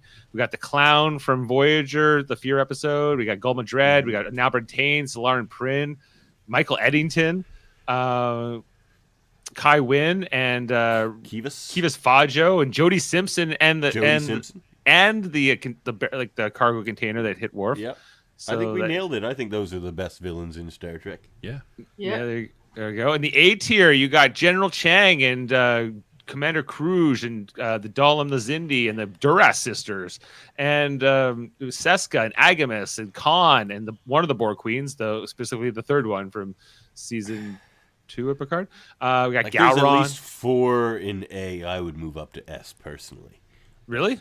Yeah. Well, come on. This was a whole symposium. I know. I lost. That's fine. We don't want to start getting into that. But we got Tomalak. We got Kashyyyk from the Counterpoint episode. Damar. Brunt. Remember Kevon. how we were tied on Chang, and I was going to be like, Puxley's going to be the tiebreaker? We don't need that. You guys convinced me on Chang. Move him back up to S. You guys. Chang's going up to S? Okay. Yep. I was thinking about it, and I'm like, yeah. Yeah, he's better pretty than. good. I like him better than Krug. All right, I'll sign. I love Chang. He's amazing. Bry Havoc. And let's slip the dogs of war. B tier, you got Soren and sorry, I'm forgetting these guys' names now. Help me out here. Anarax and Valeris and that Kazon guy, Majkala, Vatic and Lore and all these guys. I'm trying to list them all off, but slowing down. Yeah, it's all good. Let's carry on. If you're watching on screen, just look. They're right there. Yep. Yeah. We did good work here. This was. I mean, let's I think so. Let's take a self-congratulatory moment. Yeah. And let's just have a look. recognize the hard work we did. Yeah, let's zoom back out here too, and just kind of because it's really quite hard even to get it all on screen at the same time now. All these villains. How many villains did it end up being? How many did you add? It ended up being a total of 112 villains here tonight, guys. So that's pretty impressive. Davan, this is definitely our most ambitious project ever, our most ambitious symposium. Jeff, thank you so much and Ashley as well. But you just met us, Jeff, and this was Tell our listeners about the Starfleet Leadership Academy. Thank you. Well, first, I just got to thank you for the best 4 hours of my week. This was such a great time. I loved this, thank you. having me here. But yeah, Devin, thank you so much. The Starfleet Leadership Academy, you get it wherever you get podcasts, right? Every other week, I release an episode where I watch an episode of Star Trek, and I extract the leadership and management lessons from that and teach that in a pretty fun way. I'm trying to help change the leadership of today to lead to the Star Trek of tomorrow. That's beautiful. That's kind of like our thesis over on Locutors of Trek. We want to examine it so we can make it real. Yeah, make this thing happen. Yep, let's do it. It's good stuff. Go listen to it. I was laughing my ass off. He's just like, let me repeat. Neelix, the morale officer, believes troop morale is not important. Let me repeat this again. This is like that's pretty condemning of Neelix, I gotta say. Right? Yeah. Neelix is not my favorite character. I'll say that. No. But for real, thanks for having me on. Check Starfleetleadership.academy is the website. There's an actual .academy for websites, which I lost my mind when I found that. That's great. Interesting. So you're like a legit academy. That's what the spam email accounts seem to think. So, sweet. That's pretty funny. You know what your school needs? Number 2 pencils. But yeah. So we're part of a united federation of podcasts. That's right. We are, where we have, of course, our wonderful many Trek shows. We even have a Geek Tall Challenge every now and then. And we have many divisions there. Lots of stuff. Check it out. Radio theaters, debates, trivia. We got a trivia coming up soon, don't we, Ashley? A Trouble with Trivia. Yes, next week. 3 new contenders to hopefully take down the dreaded Dave Mater. I'm almost. You may try. Yeah. Almost done with the trivia. I don't. It's hard because I don't know these contestants. I don't know how hard to make it. So. Same as always. We're looking for a challenge for Dave. We're looking for a challenge for, and I told them that. Like, I told Murphy to go out and get contestants. I'm like, make sure they're confident in Star Trek trivia, or there's no point. All right, I'll make them hard. Yep, do it. They're awesomely hard. I love that trivia. Come ready for battle. It's hard not to cast myself in everyone. It is X-Rated, the X-Men Animated Review Show. Check us out on Tuesday. We'll have a live interview with the voice of Nightcrawler, Adrian Huff. We're looking forward to that. And my co-host on that has the Graphic Histories podcast. And, oh my God, I just read his next guest's name and I've already forgotten it. But great artist. Check it out. There's also Hold Up a Movie podcast. Jeff Mader's going to be on his Wednesday. birthday today. We're talking time travel movies. I just watched Sphere today. It is his birthday. Happy birthday, Jeff.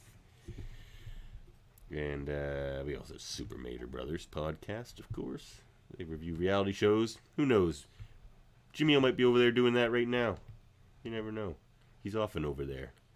No, there's no Big Brother tonight, so don't. No, none tonight, eh? Okay, well, there's also Aiming on Track we have. I don't know what the next one of that's going to be to you, Dave. We're talking about doing the Elvis 1973 Aloha from Hawaii concert album. So that's we're talking about that next. Okay, and then we have the Hellbound podcast with Alex Blackburn, Michael Chan. Still on hiatus. Check out Trivial Debates. I don't know if Murphy's going to get contestants for that one. He'll get it, the deck. One way or the other. And of course, on here in our wonderful Trek network, we have an interview coming up with the writer of the autobiography of Benjamin Sisko, Derek Tyler Attico. I'm looking forward to that book. I got my hard copy on pre-order. I'll tell you that much. It'll be here in October. So, can I get Andrew Robinson to read it for me? That would be No, I want freaking Avery Brooks to read that one. It's the autobiography of Ben. Sure, it makes more sense if Avery Brooks came in. Yeah, that makes no sense. Yeah. But yeah, I'm already petitioning for that. Apparently, he did an audiobook like 10 years ago or something like that. So, oh yeah, there's potential. Yeah. Well, I guess that's it. That's our entire federation. Thanks again for joining us, everybody. And live long and podcast. Thanks so much. Have a good one. Thanks for staying with us.